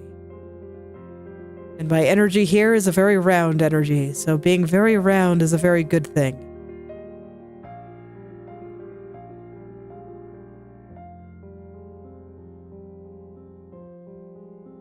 So much so that I'm even changing the shape of the outer edge here to match the roundness that I just put in.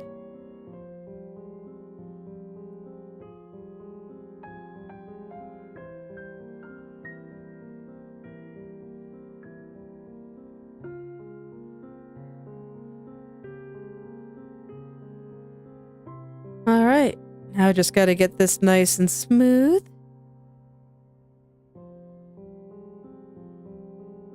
I guess I don't really have to, because I'm gonna put lines around this anyway, and I will probably have to adjust certain shapes in order to pull that off, so...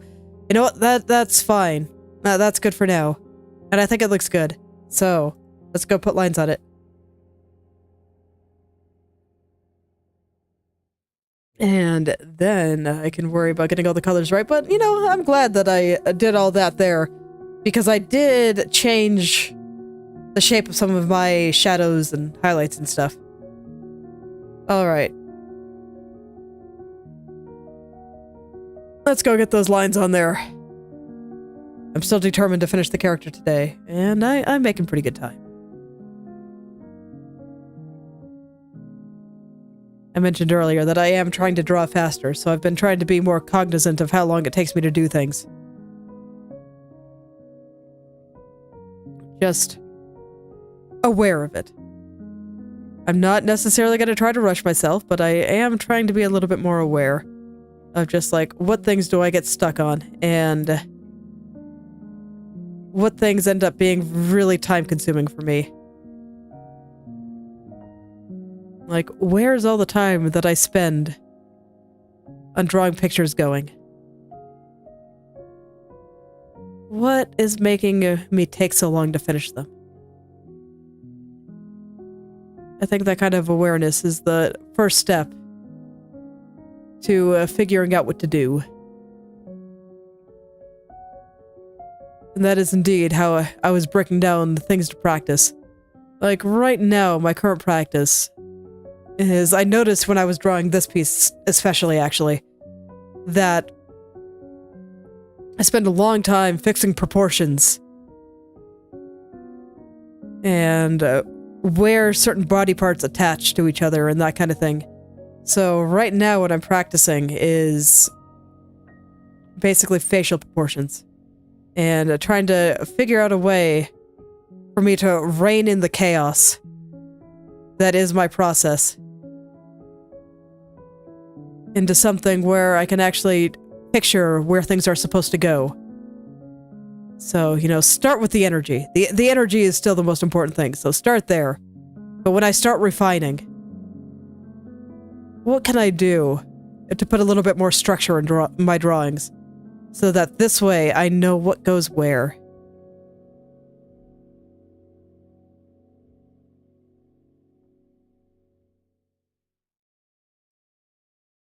And I do not have to spend a billion years trying to flail at the face and be like, I feel like the eyes are a little bit too high. Now they're a little bit too low. Now they're a little bit too close together. Now it doesn't look like they're wrapping around her face, and now it doesn't look like her eyes anymore, so I need to fix the shape, and all that kind of silly stuff that I always end up doing every time I draw a face. Just get enough control over my energy-based drawing to turn it into a structural run that keeps the energy intact. That's my goal for my current practice. And incidentally, for my current practice, I've just been drawing some heads. And I drew a bunch just for practice that I didn't even save. So they are no more, but they were good practice and proved that the method that I am using to continue my practice is working well. So, I'm going to be drawing some heads. And I've almost finished the first one. So if there's a character you would like me to draw, preferably female, or if you would like me to draw your OC or something, I will be calling for that when I actually post my first finished head. So, do let me know. You can just reply to the post I make when I make it. Should be tomorrow, if all goes well. And I don't spend a million years reworking something again today.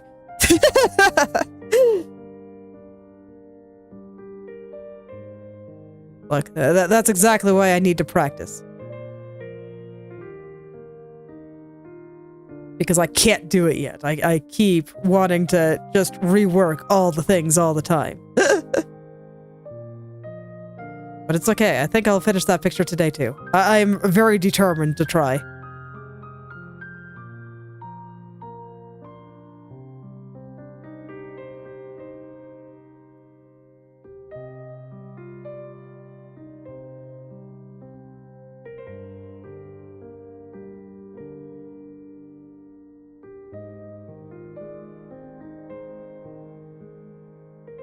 Okay, so now I actually have to figure out what I was going for here and why I liked this little gap. I guess this is what I was seeing in my head. Close enough. It's fine. It's fine. Alright.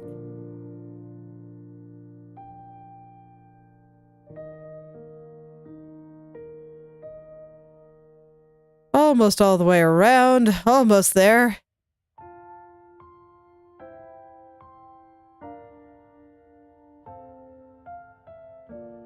Then I can worry about all of my interior colors here.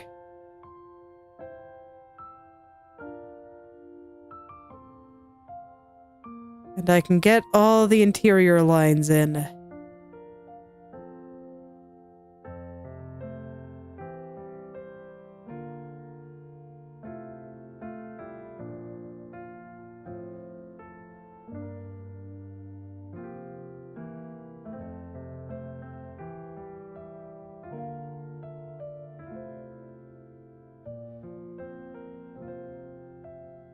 Alright, I think that's looking pretty okay. This line's a little bit thick right here, but otherwise seems alright.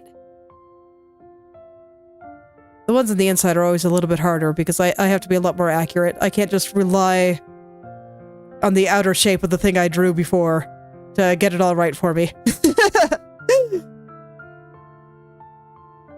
Alright, did I miss any areas?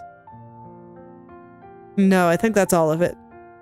Because it looks like I got over there, got everything over here, got everything up there. Alright. Let's start going over these inside spots. These are going to be thinner lines. And it's fine if I don't follow what I drew exactly. As long as it's smooth.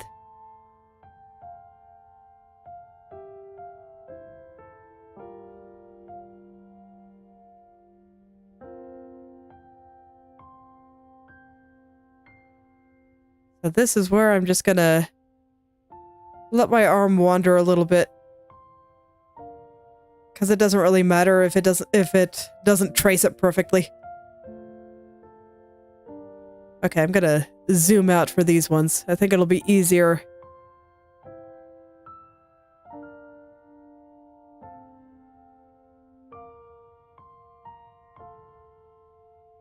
Easier if I get it all in one stroke.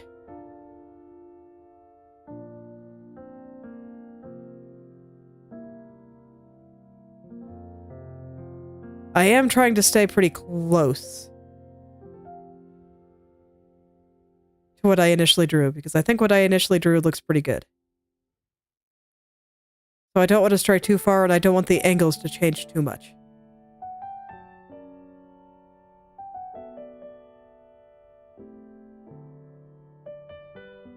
Okay.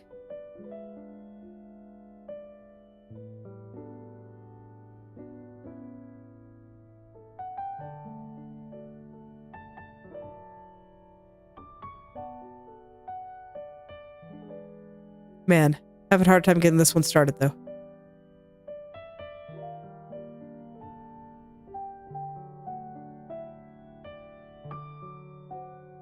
Okay, and then I had this dark guy back there that I didn't actually properly draw all the way out, so I'll put that line there to represent where that's gonna go. And I will definitely have to zoom in and clean this up a little bit. Okay. Just where they all overlap, because I can see that I have little crisscrossy lines like this. And I think I'll actually fix the colors on this side before I go in and start lining the other side of the flippy. Just because I feel like it. And that's a perfectly fine reason to do something, so let's go.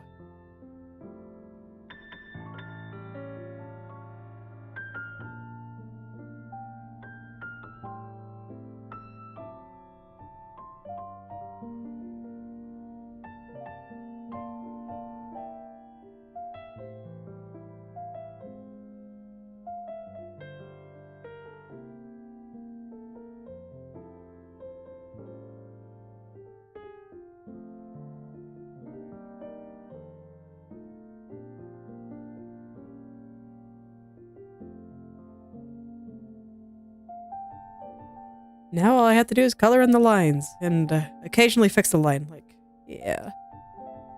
Let's go get rid of this little crisscross there, make it nice and smooth. And then just go back to fixing color here.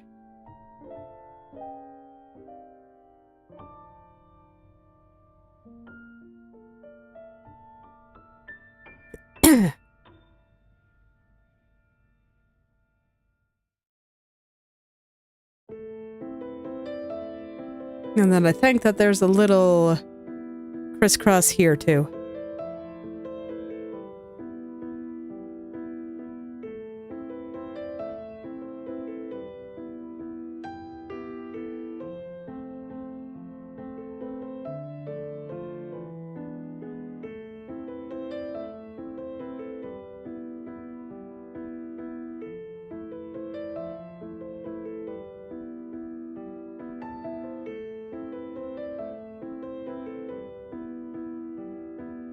I was actually pretty close on this one. I have to zoom in pretty far to see a lot of the stray pixels. So that's nice.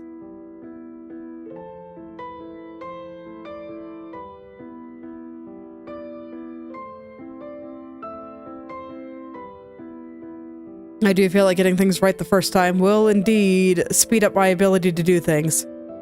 So that's another thing that I am thinking about.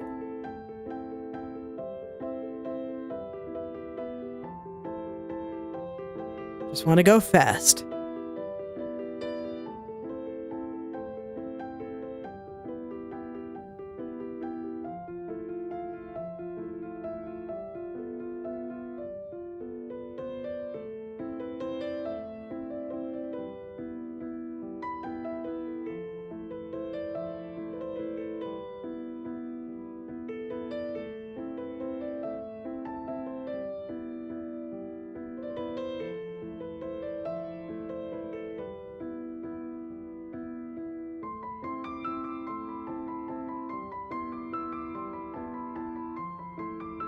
Oh, I didn't pick the color. There we go.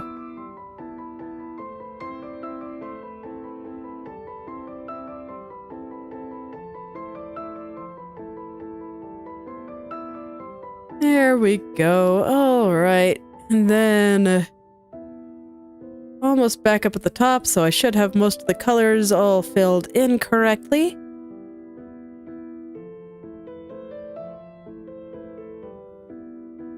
There's a lot more little colors over here. So, a few more little detailed areas to worry about. Things are no longer just long and straight.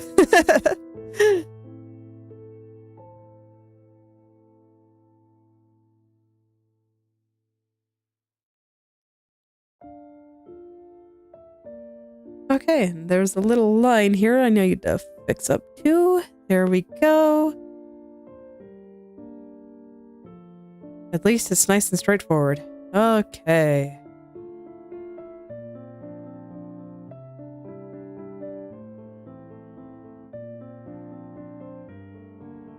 And then this has just been kind of bothering me. I see it when I zoom out too.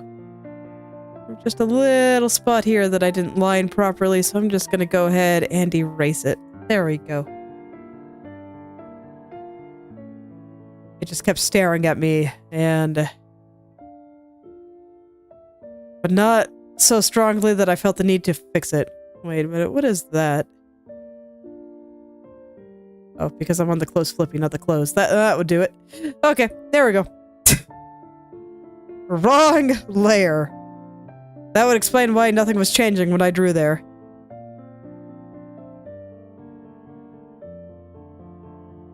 So this is why it's important to name your layers well. I have both of these being called clothes something, and I only see the clothes part while I'm looking at this. So they're a little bit too similar. I should have called it just flippy clothes or something. I don't know. It's funny because when I'm making models for rigging, I want to do kind of the opposite. I want things to have similar names so that this way areas, when they're in an alphabetized list, the areas that I want to keep relatively close to each other will end up relatively close to each other.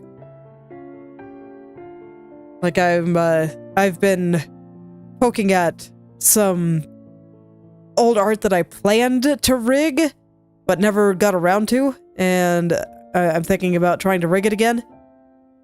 But the problem is that I named things such that the left and right came first, so it's left finger instead of finger left. And so now when everything is in an alphabetized list, my left and right fingers are nowhere near each other. And it's actually kind of annoying. My past self didn't realize that when I first started rigging, so I didn't think about naming things like that. Deeply unfortunate.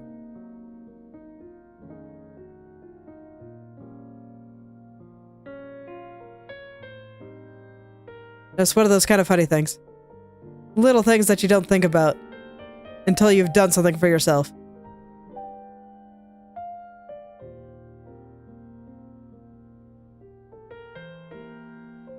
I believe that was a problem that I fixed immediately upon doing my personal model.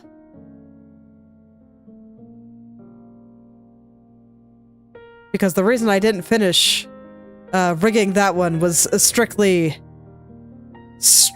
because I decided to rig my own model instead.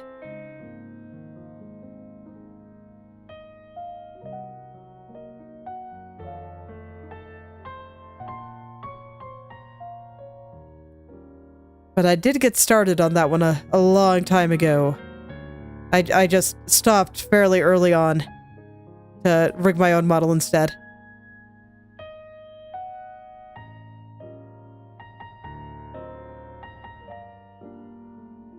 Alright. Let's go fix these colors, and then I can start adding some gradients. Make everything look really pretty. I do like the gradients.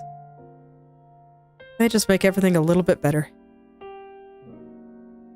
Oh, my line did not go all the way down, and I do think I want it to do that, so... There we go. And right here is a little bit too thick, anyway. Okay, back to what I was doing.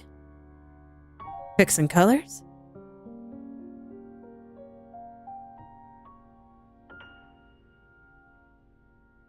Oh yeah, that little naming scheme thing is just one of those things that you don't really think about until you actually start rigging. I can see why riggers like working closely with the artists that draw the models. Because little things like that really can just drive you absolutely crazy.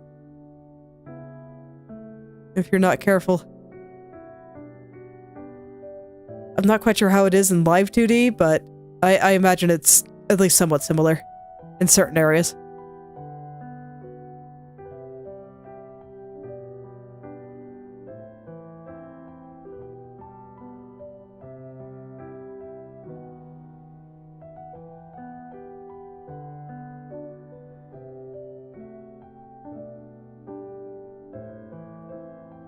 Oh, is that a little hole there? I think it is. Yes, yes it is.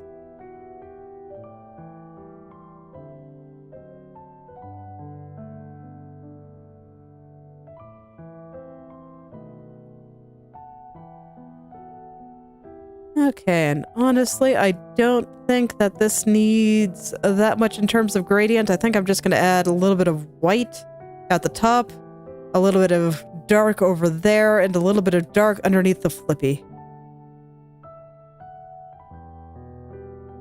And I think that should do it.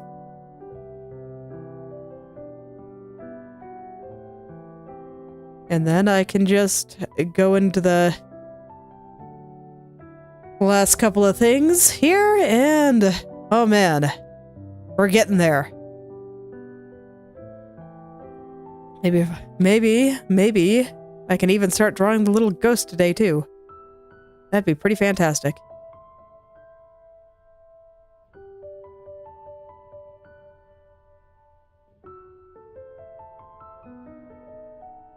The butterflies I think will take me a little while though.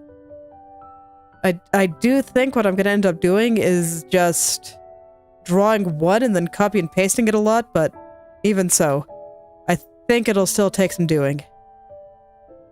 And I kind of want to know the pattern that I want to make before I get too deep into all of that.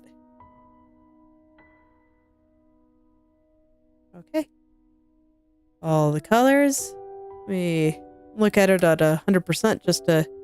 Yeah, some of these areas on the frills are pretty blobby.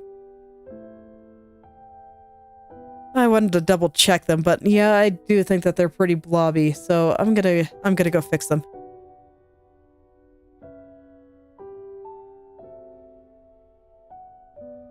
It's alright, de-blobbing this shouldn't take too much trouble. And I want everything to be in a state that I can be happy with. And having everything just be super blobby and kind of ugly, definitely not going to be a state that I'm going to be happy with.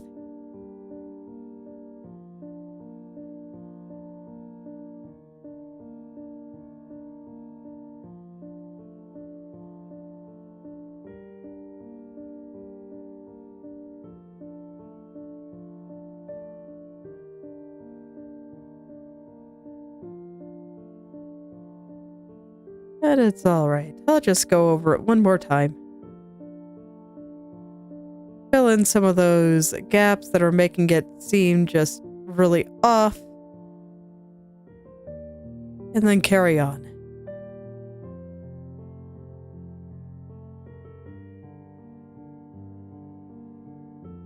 Or in this case, actually, I need to take it away. Right there was just a little bit too thick in a spot.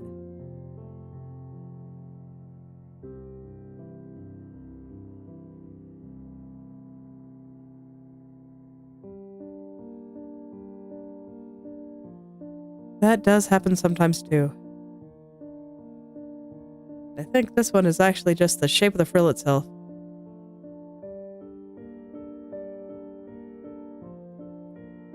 That frill was just drawn blobby. Can't have that. Gotta fix that.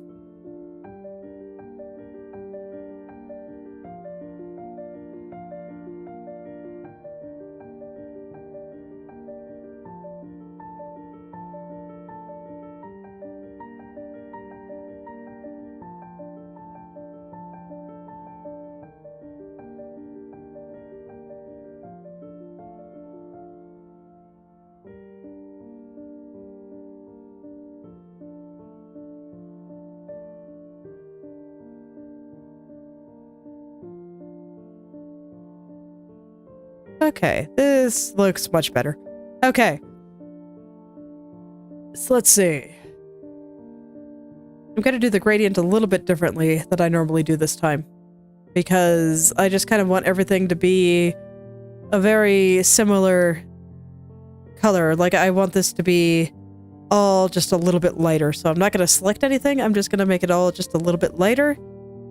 And then I want everything over here just to be a little bit darker. So I'm gonna go grab my dark color and just lightly brush everything a little bit darker here and a little bit darker here.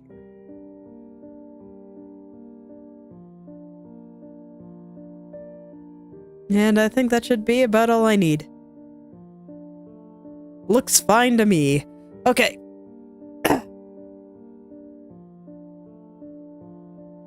Now I just got a couple of things back here. I think this is actually already drawn fine. So I just need the line.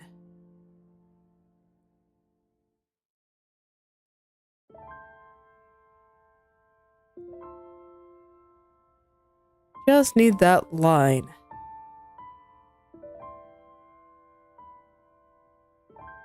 Okay, that is not the right one.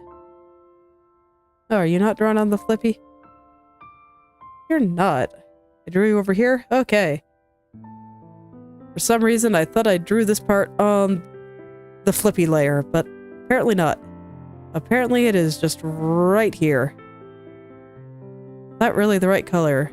Was not.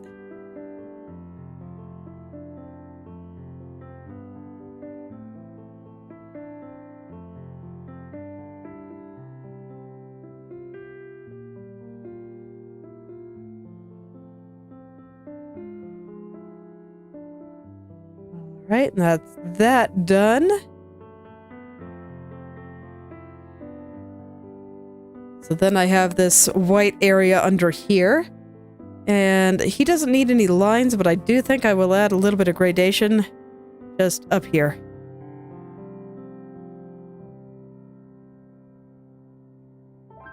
There we go.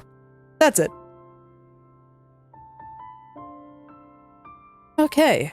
Am I missing anything besides the back here? I think I'll do that before I go do her back ribbon.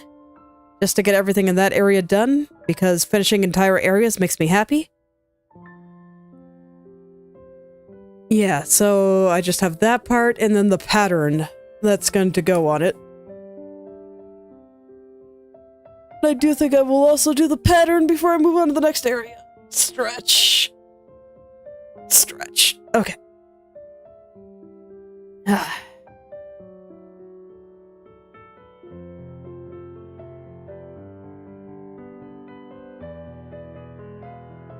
Okay. Let's go ahead and add some frills.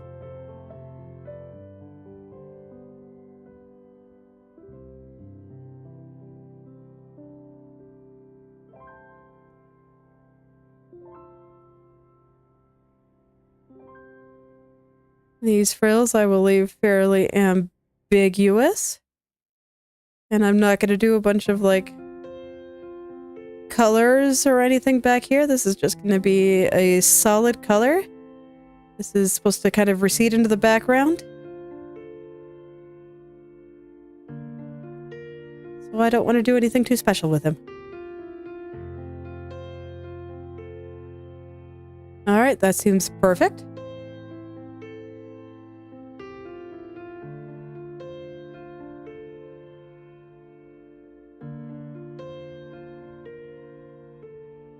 So now we'll go add the lines to it.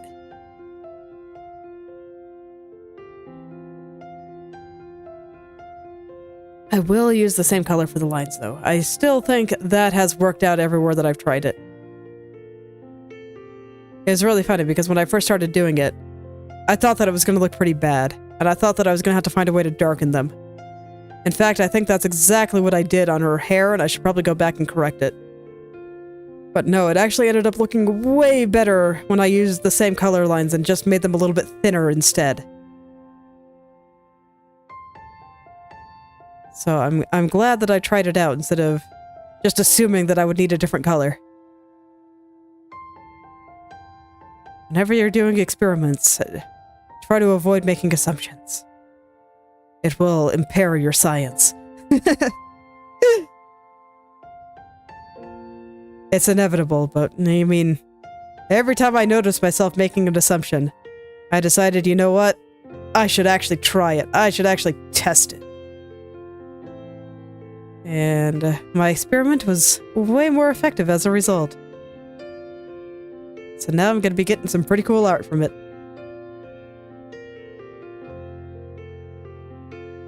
Alright, and while I'm thinking about it, indeed, I should go correct the hair too. Unfortunately, I didn't put my lines on a separate layer, so I'm just going to have to redraw them. Unfortunate.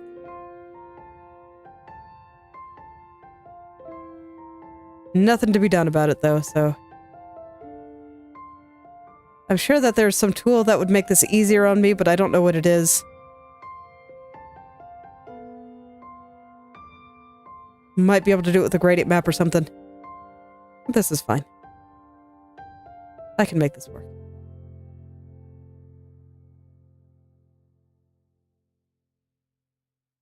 I'm glad that I remembered that I changed the color, though, so that I could go back and actually fix it. Let them match again.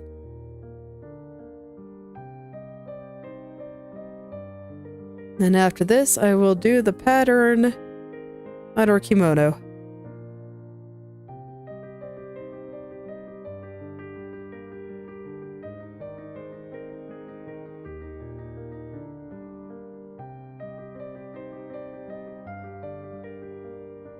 A fairly simple one from what I remember.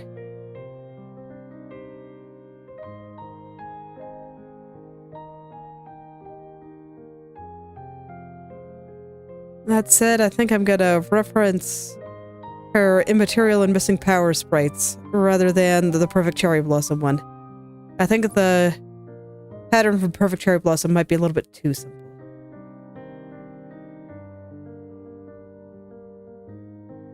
Gotta say, tracing over this is hell.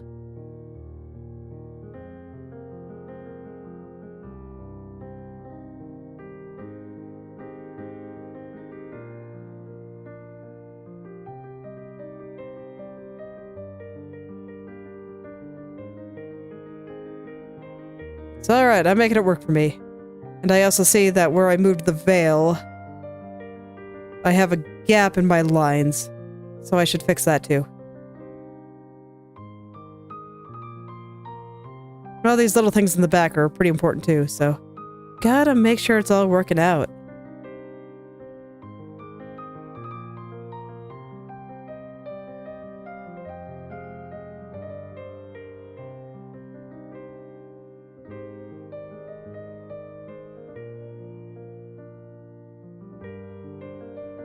Okay, and I do think that I will clean up the couple of spots where I wasn't quite able to trace perfectly.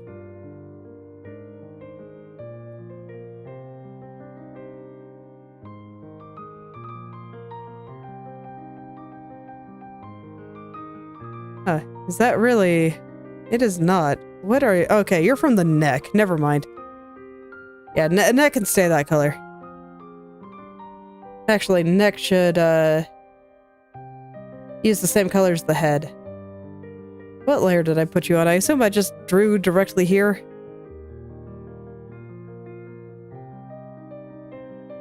Yeah, neck should definitely be using the same color as the head. It should not be its own color.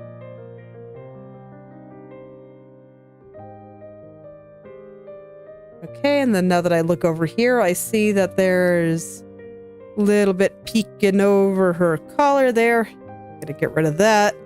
Okay.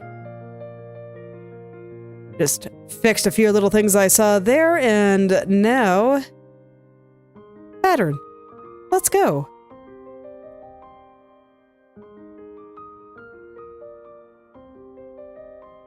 Unfortunately, I don't think there's a full body shot of her immaterial and missing power sprite. And I see that her, well, I mean, of her portrait, the actual fighting sprite, the sprite for the fighting partners, I see a little bit, but I can't quite make out what the pattern is supposed to be. And I see that he has not kept it the same from game to game. Each game has a different pattern. Oh, yeah, okay. Well, we'll go with the pattern from Perfect Cherry Blossom then. Which is just gonna be... some petals. They are white. So I will use the color from the trim. And I guess I'll just... plop it on top of all this.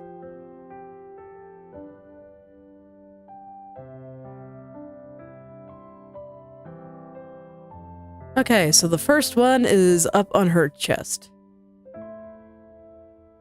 Kinda right here.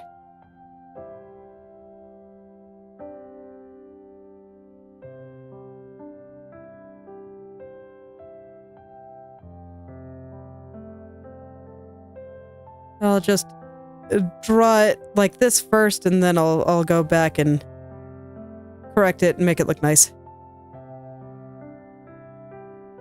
Do things like make it follow the folds here.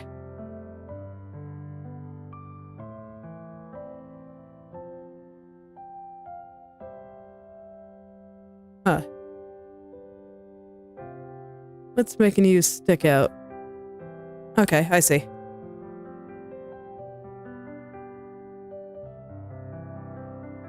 I thought that he was sticking off the clothes, but no, he was just kind of melding together with the line at the edge of it. So I just had to pull him back a little. Okay, now I want it to follow the shape of the clothes a little bit better. It's gonna make it do something kind of like this.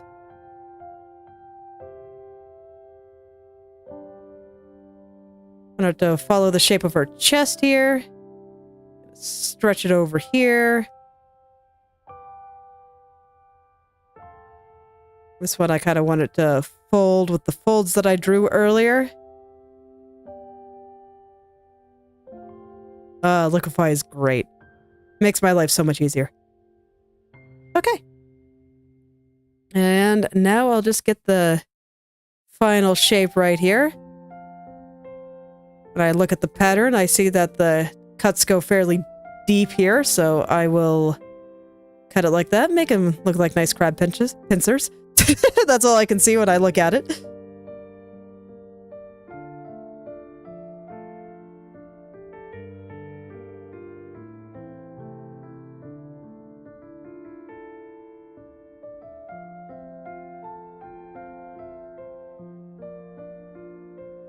All right. So this is like the first half of the pattern. And then there's a second part kind of near her ankles.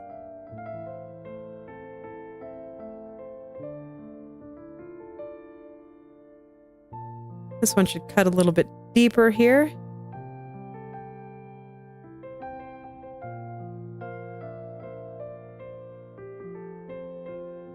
And you should be angled a little bit more this way. Yes, that is much better. Okay, I think that follows it pretty well. And then, yeah, the other one is, you know, just kind of near the end. So I guess I'll just... How am I going to do this?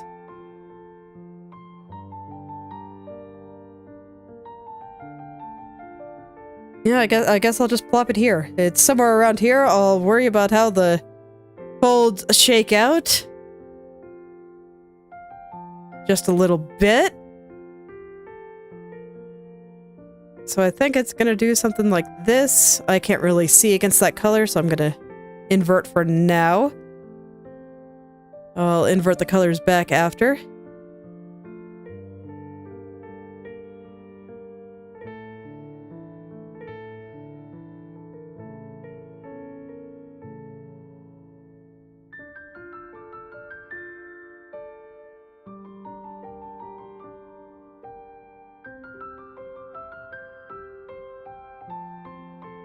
Okay. I think that's on there just fine. Go ahead and make this a little bit shorter. And now let's get it into the folds. Some parts are probably going to have to get cut off, but... I can at least get it started.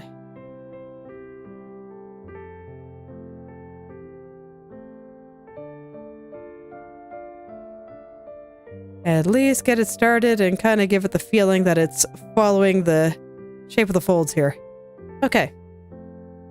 Now then. Let's go ahead and start cutting things up where I think the direction... Actually, before I even do that, I'm gonna go ahead and put the slits in. Because they're quite large. And they will affect the shape quite a bit.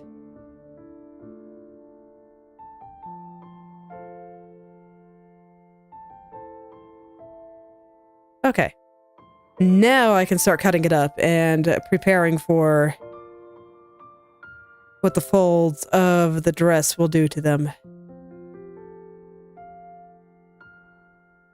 You know, I had this on top of the lines, but maybe I do want them below the lines. So, yeah, I actually think that looks better. What about you up here? You look better like this? I think so. You don't really have any strong ones except for like right here. So while I'm thinking about it, I'll go ahead and mess with that a little bit. There we go. That looks cool. Back over here.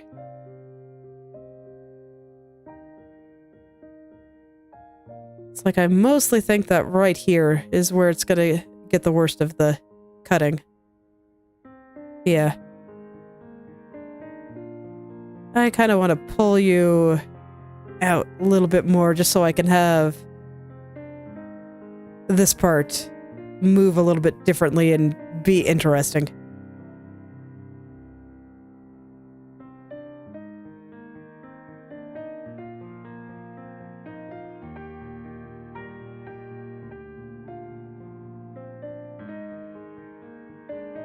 When in doubt, be interesting.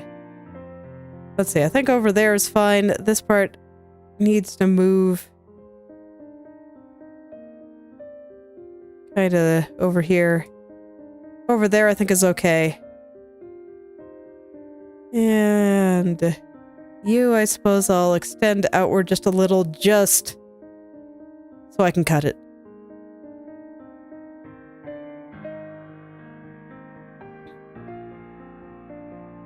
Okay, seems good to me. Let's go ahead and clean this up.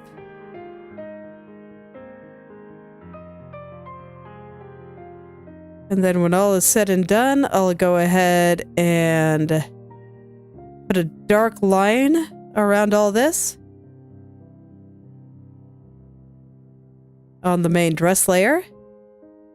And then once that's drawn, I'll go ahead and put the white line on the pattern. And then I think that'll be it. And the only thing left to draw will be her back ribbon. Or at least I guess I should say the only thing left to draw on the character will be her back ribbon. And I think that'll be pretty straightforward. So fingers crossed. Let's see if I can actually finish the character today, or if I need a little bit more time. I think I can do it. I think I can do it. I'm determined. I really want to try.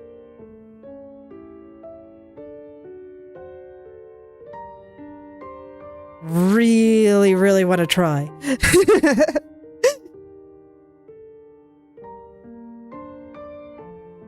Let's see. These should probably match up more like over here.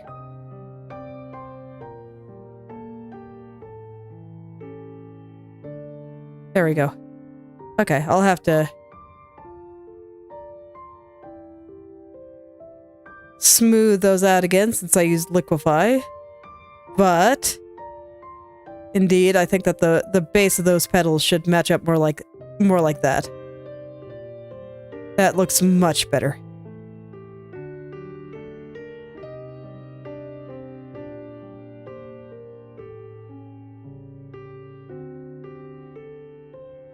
Much better indeed. Now, just gotta clean them all nicely. Make everything nice and smooth and pretty.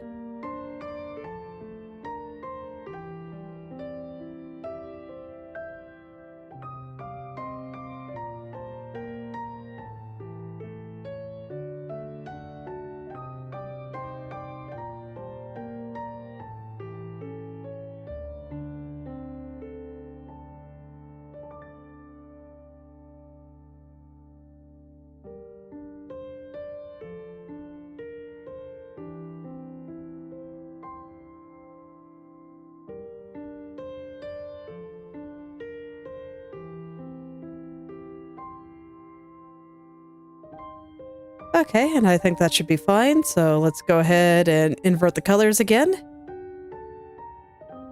Might have to... Okay, yeah, no, I gotta leave them like this while I go do the dark line on the clothes itself. Okay, use this color. And I'll just put little dark line around them. This will not get a white line around it. This is only here to make the white line that will be going around the petals themselves look a little bit better.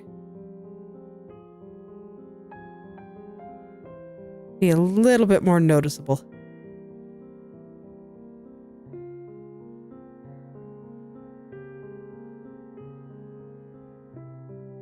Otherwise, I'm pretty sure it would not be visible at all.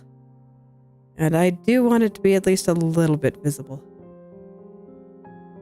Okay, I think I might actually have an easier time seeing it when I do it like this.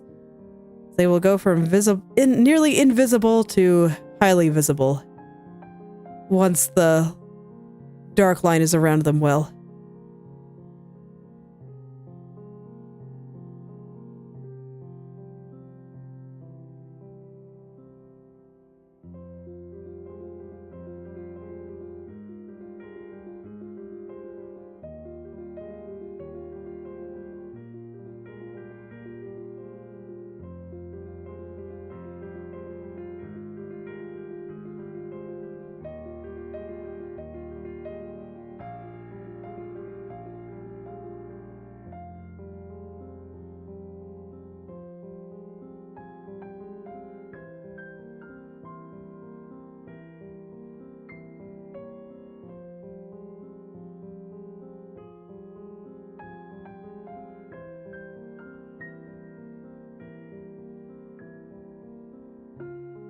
Okay. Going pretty quickly, I'd say. Already through about half of it, so that is nice. And now that I look at it, I see that I kind of missed a spot here.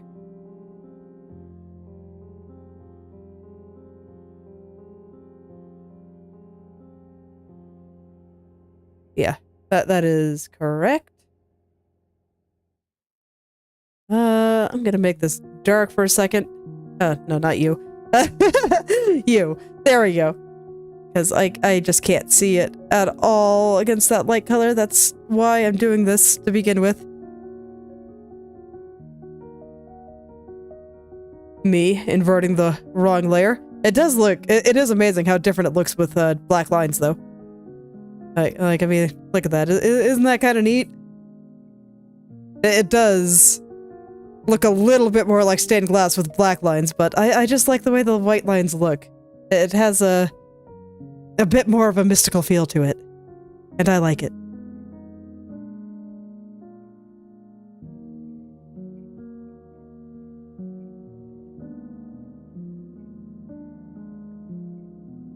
I like it a lot.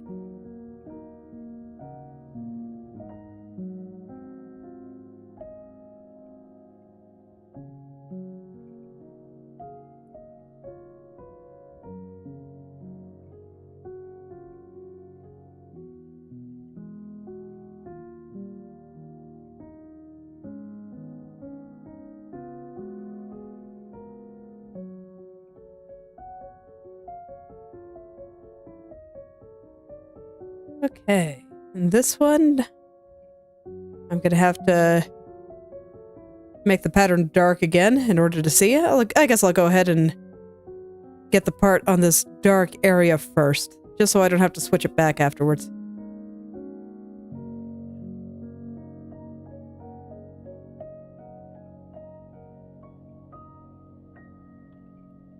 Unfortunately, that back ribbon has no patterns or anything that's gonna take a while. So I'm still hopeful that I'll be able to reach the end of that. I might have to go a little bit long, but, you know, today I think I can go a little bit long.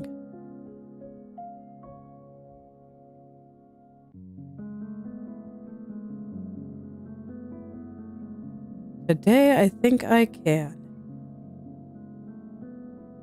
So I'm determined. I'm determined to get the whole character done today. And then next time, which I believe will be Monday, I can focus in on getting all of my other background elements done. I'm really looking forward to drawing those butterflies. They are the whole reason I wanted to draw this in the first place. They were the initial idea that I had, and yet they've just been invisible for a really long time now. I just needed to get the character drawn first. So I've been looking forward to going back in and actually getting them drawn.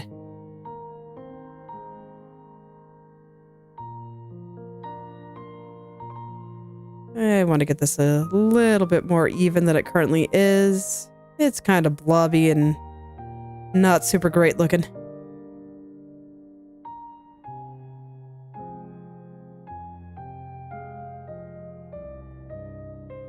Okay, that's probably fine. Let's go ahead and get the ones over here too.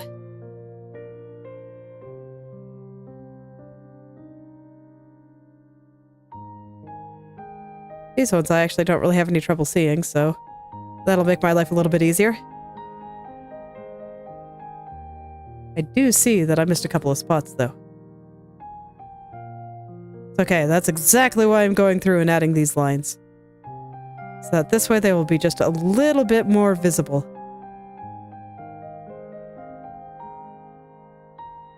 Yeah, that looks terrible. Okay. Trying again.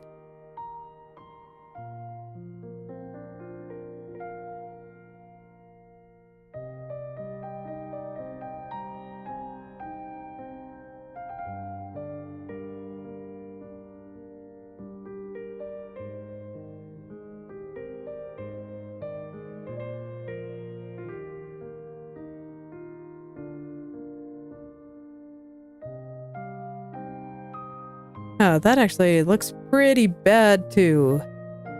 Let's go ahead and fix it. There we go, that's much better. The spots just got a little bit messy. And to be fair, I am trying to draw this fairly quickly.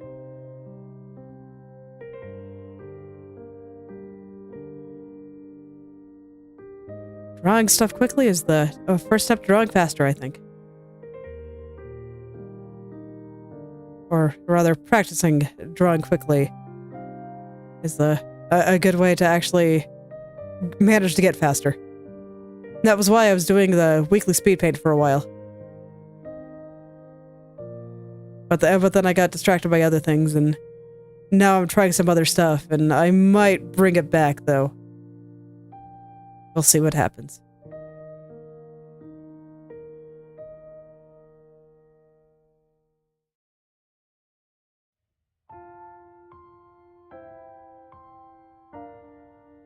At the very least, I would like to start trying to post weekly, or at least every other week again. I just want to make more stuff, man. That's what it comes down to. I just want to make more stuff. Alright. I think I'm just gonna draw directly on the layer, so let's go ahead and get those lines in. And then I'll put a little bit of shading on. Actually, I guess I should do the shading first if I'm gonna draw directly on the layer here.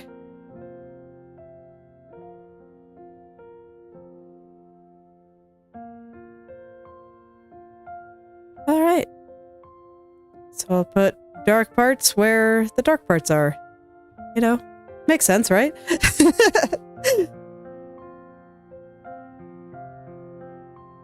Get that blending in to the rest of the shading I have going on to the outfit.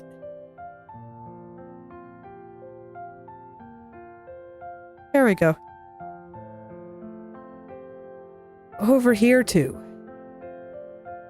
Gotta get everything together. This one will not have light spots, though.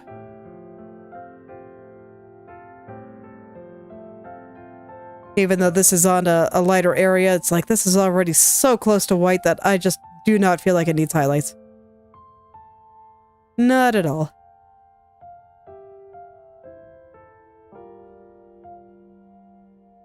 Actually, should I be using that color for this? I think I should use this color. I changed my mind. I think this should be done in this color. Oh yeah, that looks better.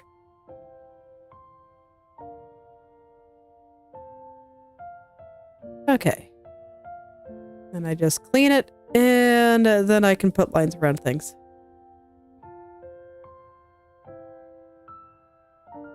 Personally, I find that messily applying the color at first, and then going through and being precise after is a little bit faster than being precise from the very beginning here. This is like the one exception. Getting it right the first time will probably improve your speed.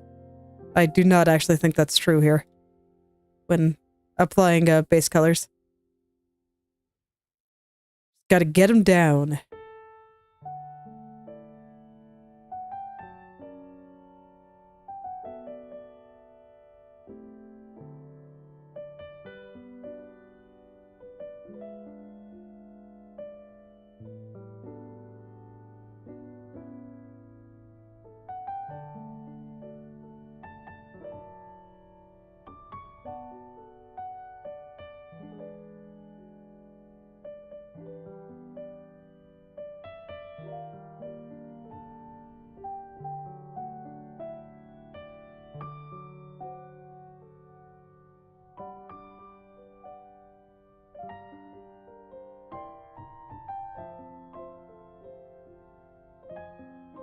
Alright, well, this is going to be the last thing for the Komodo itself.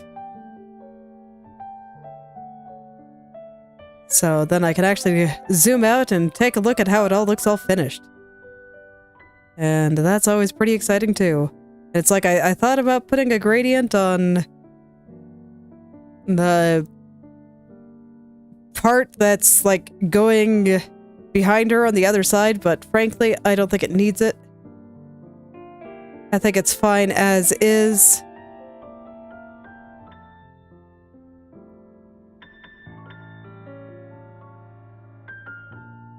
So this will indeed it would just be the last thing.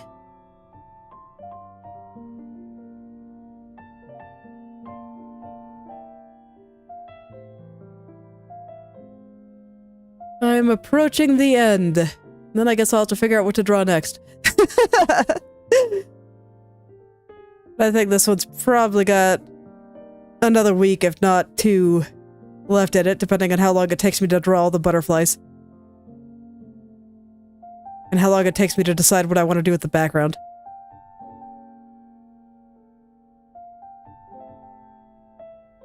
Choices are hard.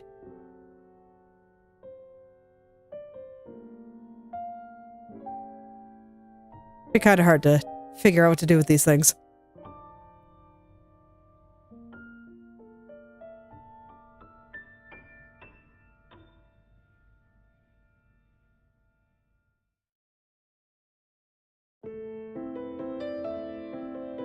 Alright. 3 petals to go here, and the first one is almost done. Here comes number 2.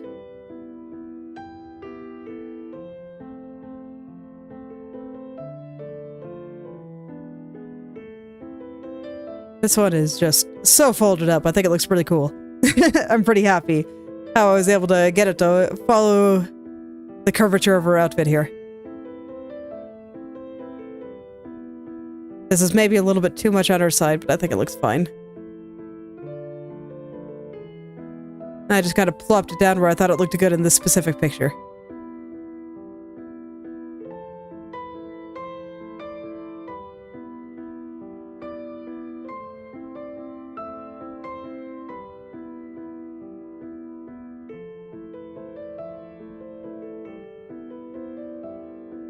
Alright, there we go. Got everything. And now, the kimono is done. Phew! Oh, that was a lot of stuff. Gotta stretch again. Oh, great. Got 10 minutes to do a ribbon. I don't think that's gonna be enough. But like I said, I can go a little bit long today. So I'm gonna try to get this ribbon on her back done. Fortunately, I think I have it drawn well. I just need to smooth it out. And then get a few more shadows and stuff on it. And right, I forgot that this was actually, like, super square.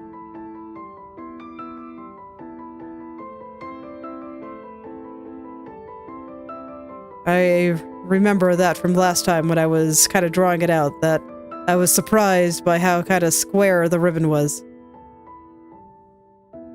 Okay, there we go. Edge smooth. I'll worry about the bow part after. Let's go ahead and get the shadow shapes in.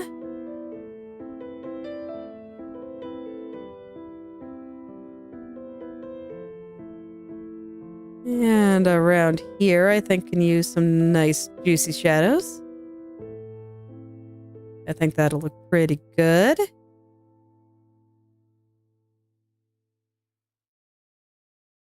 Put a little bit under her arm here. And then just a few around here. Get a nice, pretty ribbon shape. And I'll go ahead and put some ribbony like highlights here. I don't know. Ribbons kind of have this thing going on like this. When they're shiny.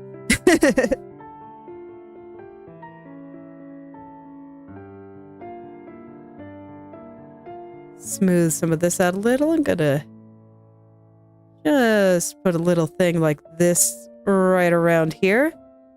Make it look a little bit more three-dimensional there. And then it just kind of goes into the highlight here.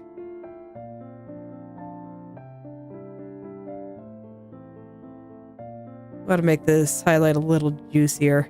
There we go.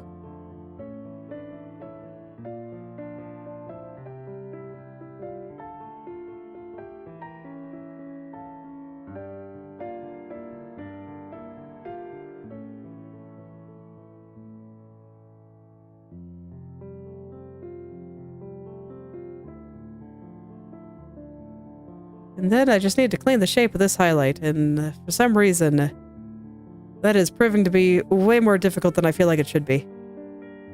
There we go. I just couldn't find a shape I liked.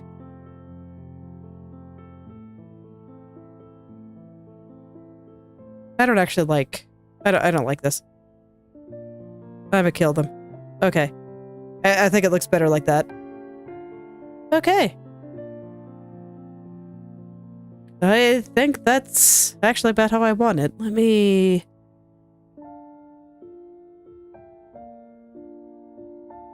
make this part just a little bit larger.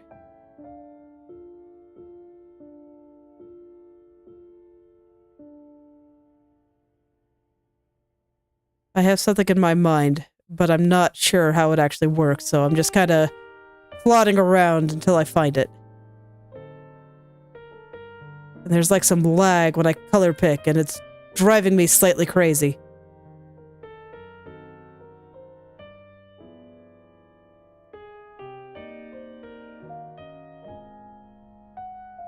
Alright, there we go. I think that's what I was looking for. Alright, let's put a line on it.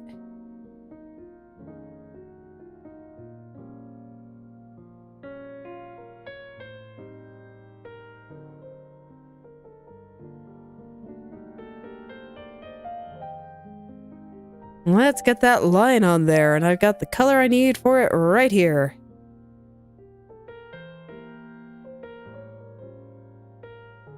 Okay. I want it to be fairly thick. It's a big bow, after all. Nice big bow deserves a nice big line.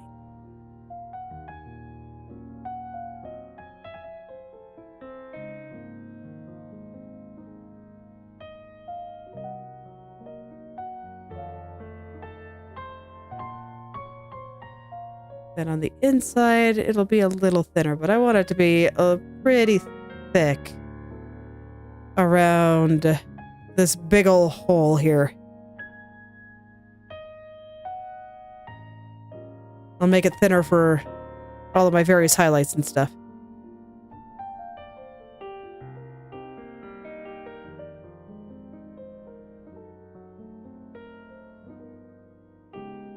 There, it can stand to be a little bit thinner.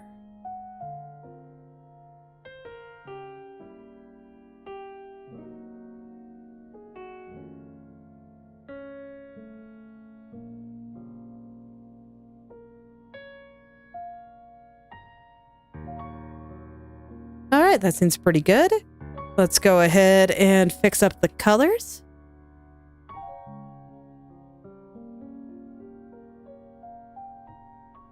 We'll see how much of this I end up fixing next time, but honestly, I think it looks pretty good. Even though I'm moving pretty quickly, I do not feel like I'm rushing, if that makes sense. I still feel like I'm being pretty thorough with everything.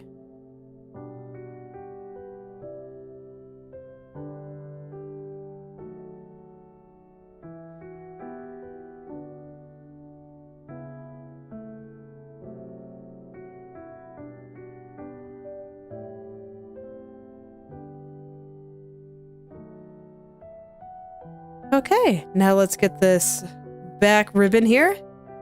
I think he's already drawn pretty well, so I'm just gonna make him look nice.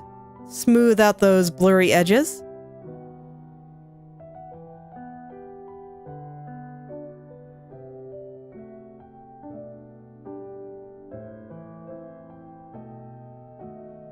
Just like that.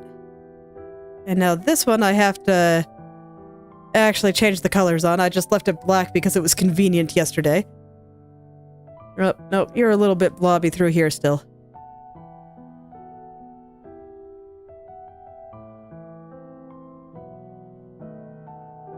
And I don't like the shape. The shape is not round, it is blob. There's a difference. Okay, there we go. That looks nice.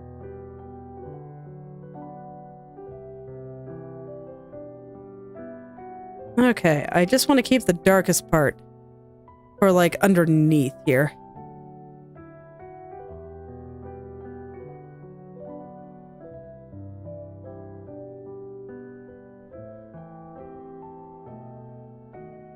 I'll just get a nice shape going over here.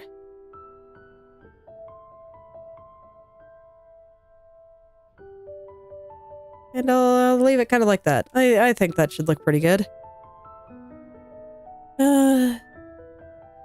Maybe not.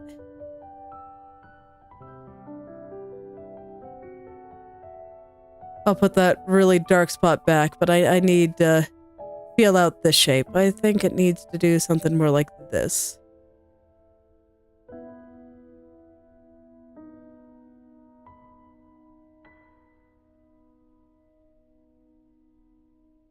And I think it actually probably meets.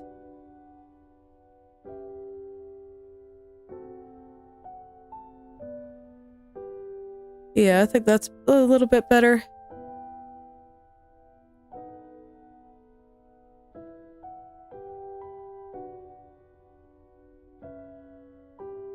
Yeah, I like that. And actually, I changed my mind. I don't want that super dark spot there. I'll just use this color. Alright, I think that seems good to me. So let's go ahead and smooth all that out. Get this shape to be a more ribbony shape.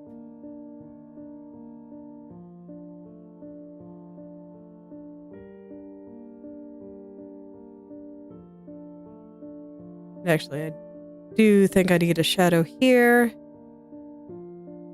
And then I'll just shape this, like, get that shape just perfect. Very important. It's a very important little shape here.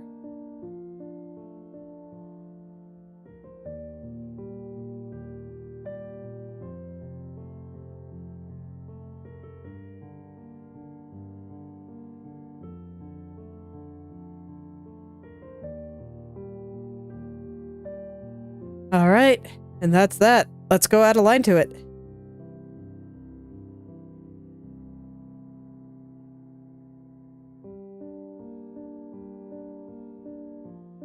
Last line. Last line layer. And then the character will be done. And next time I can work on all of my background elements. And all of these little things that I've been kind of looking forward to.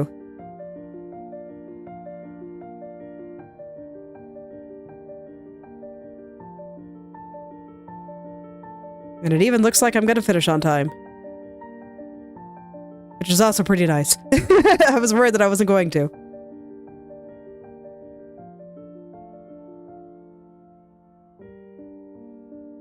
But I shouldn't rush the ending. I gotta take my time and make sure I get these lines right too.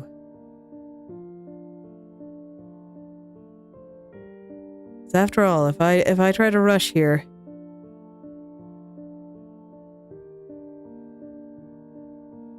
I'm just gonna have to redo it, and that won't save time.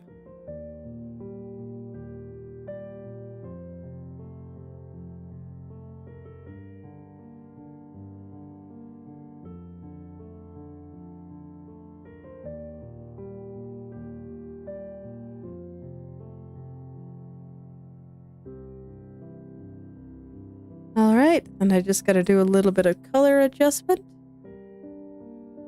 Just a little bit. And there we go. That is everything. I do believe that Yuyuko herself is done. And so, next time, after the document saves and I can scroll again, I got a couple of little ghosts that are going to be going around her. They are probably not the places that they're going to end up anymore, but that's fine. And then some butterflies. Probably will do a shape like this for the butterflies. Maybe there'll be some behind her. I'm not sure yet. Point being, that is for me. Figure out next time. Because this is where I will be stopping for today. So, thank you all for coming. And I hope you're able to make something wonderful today. I will see you all tomorrow.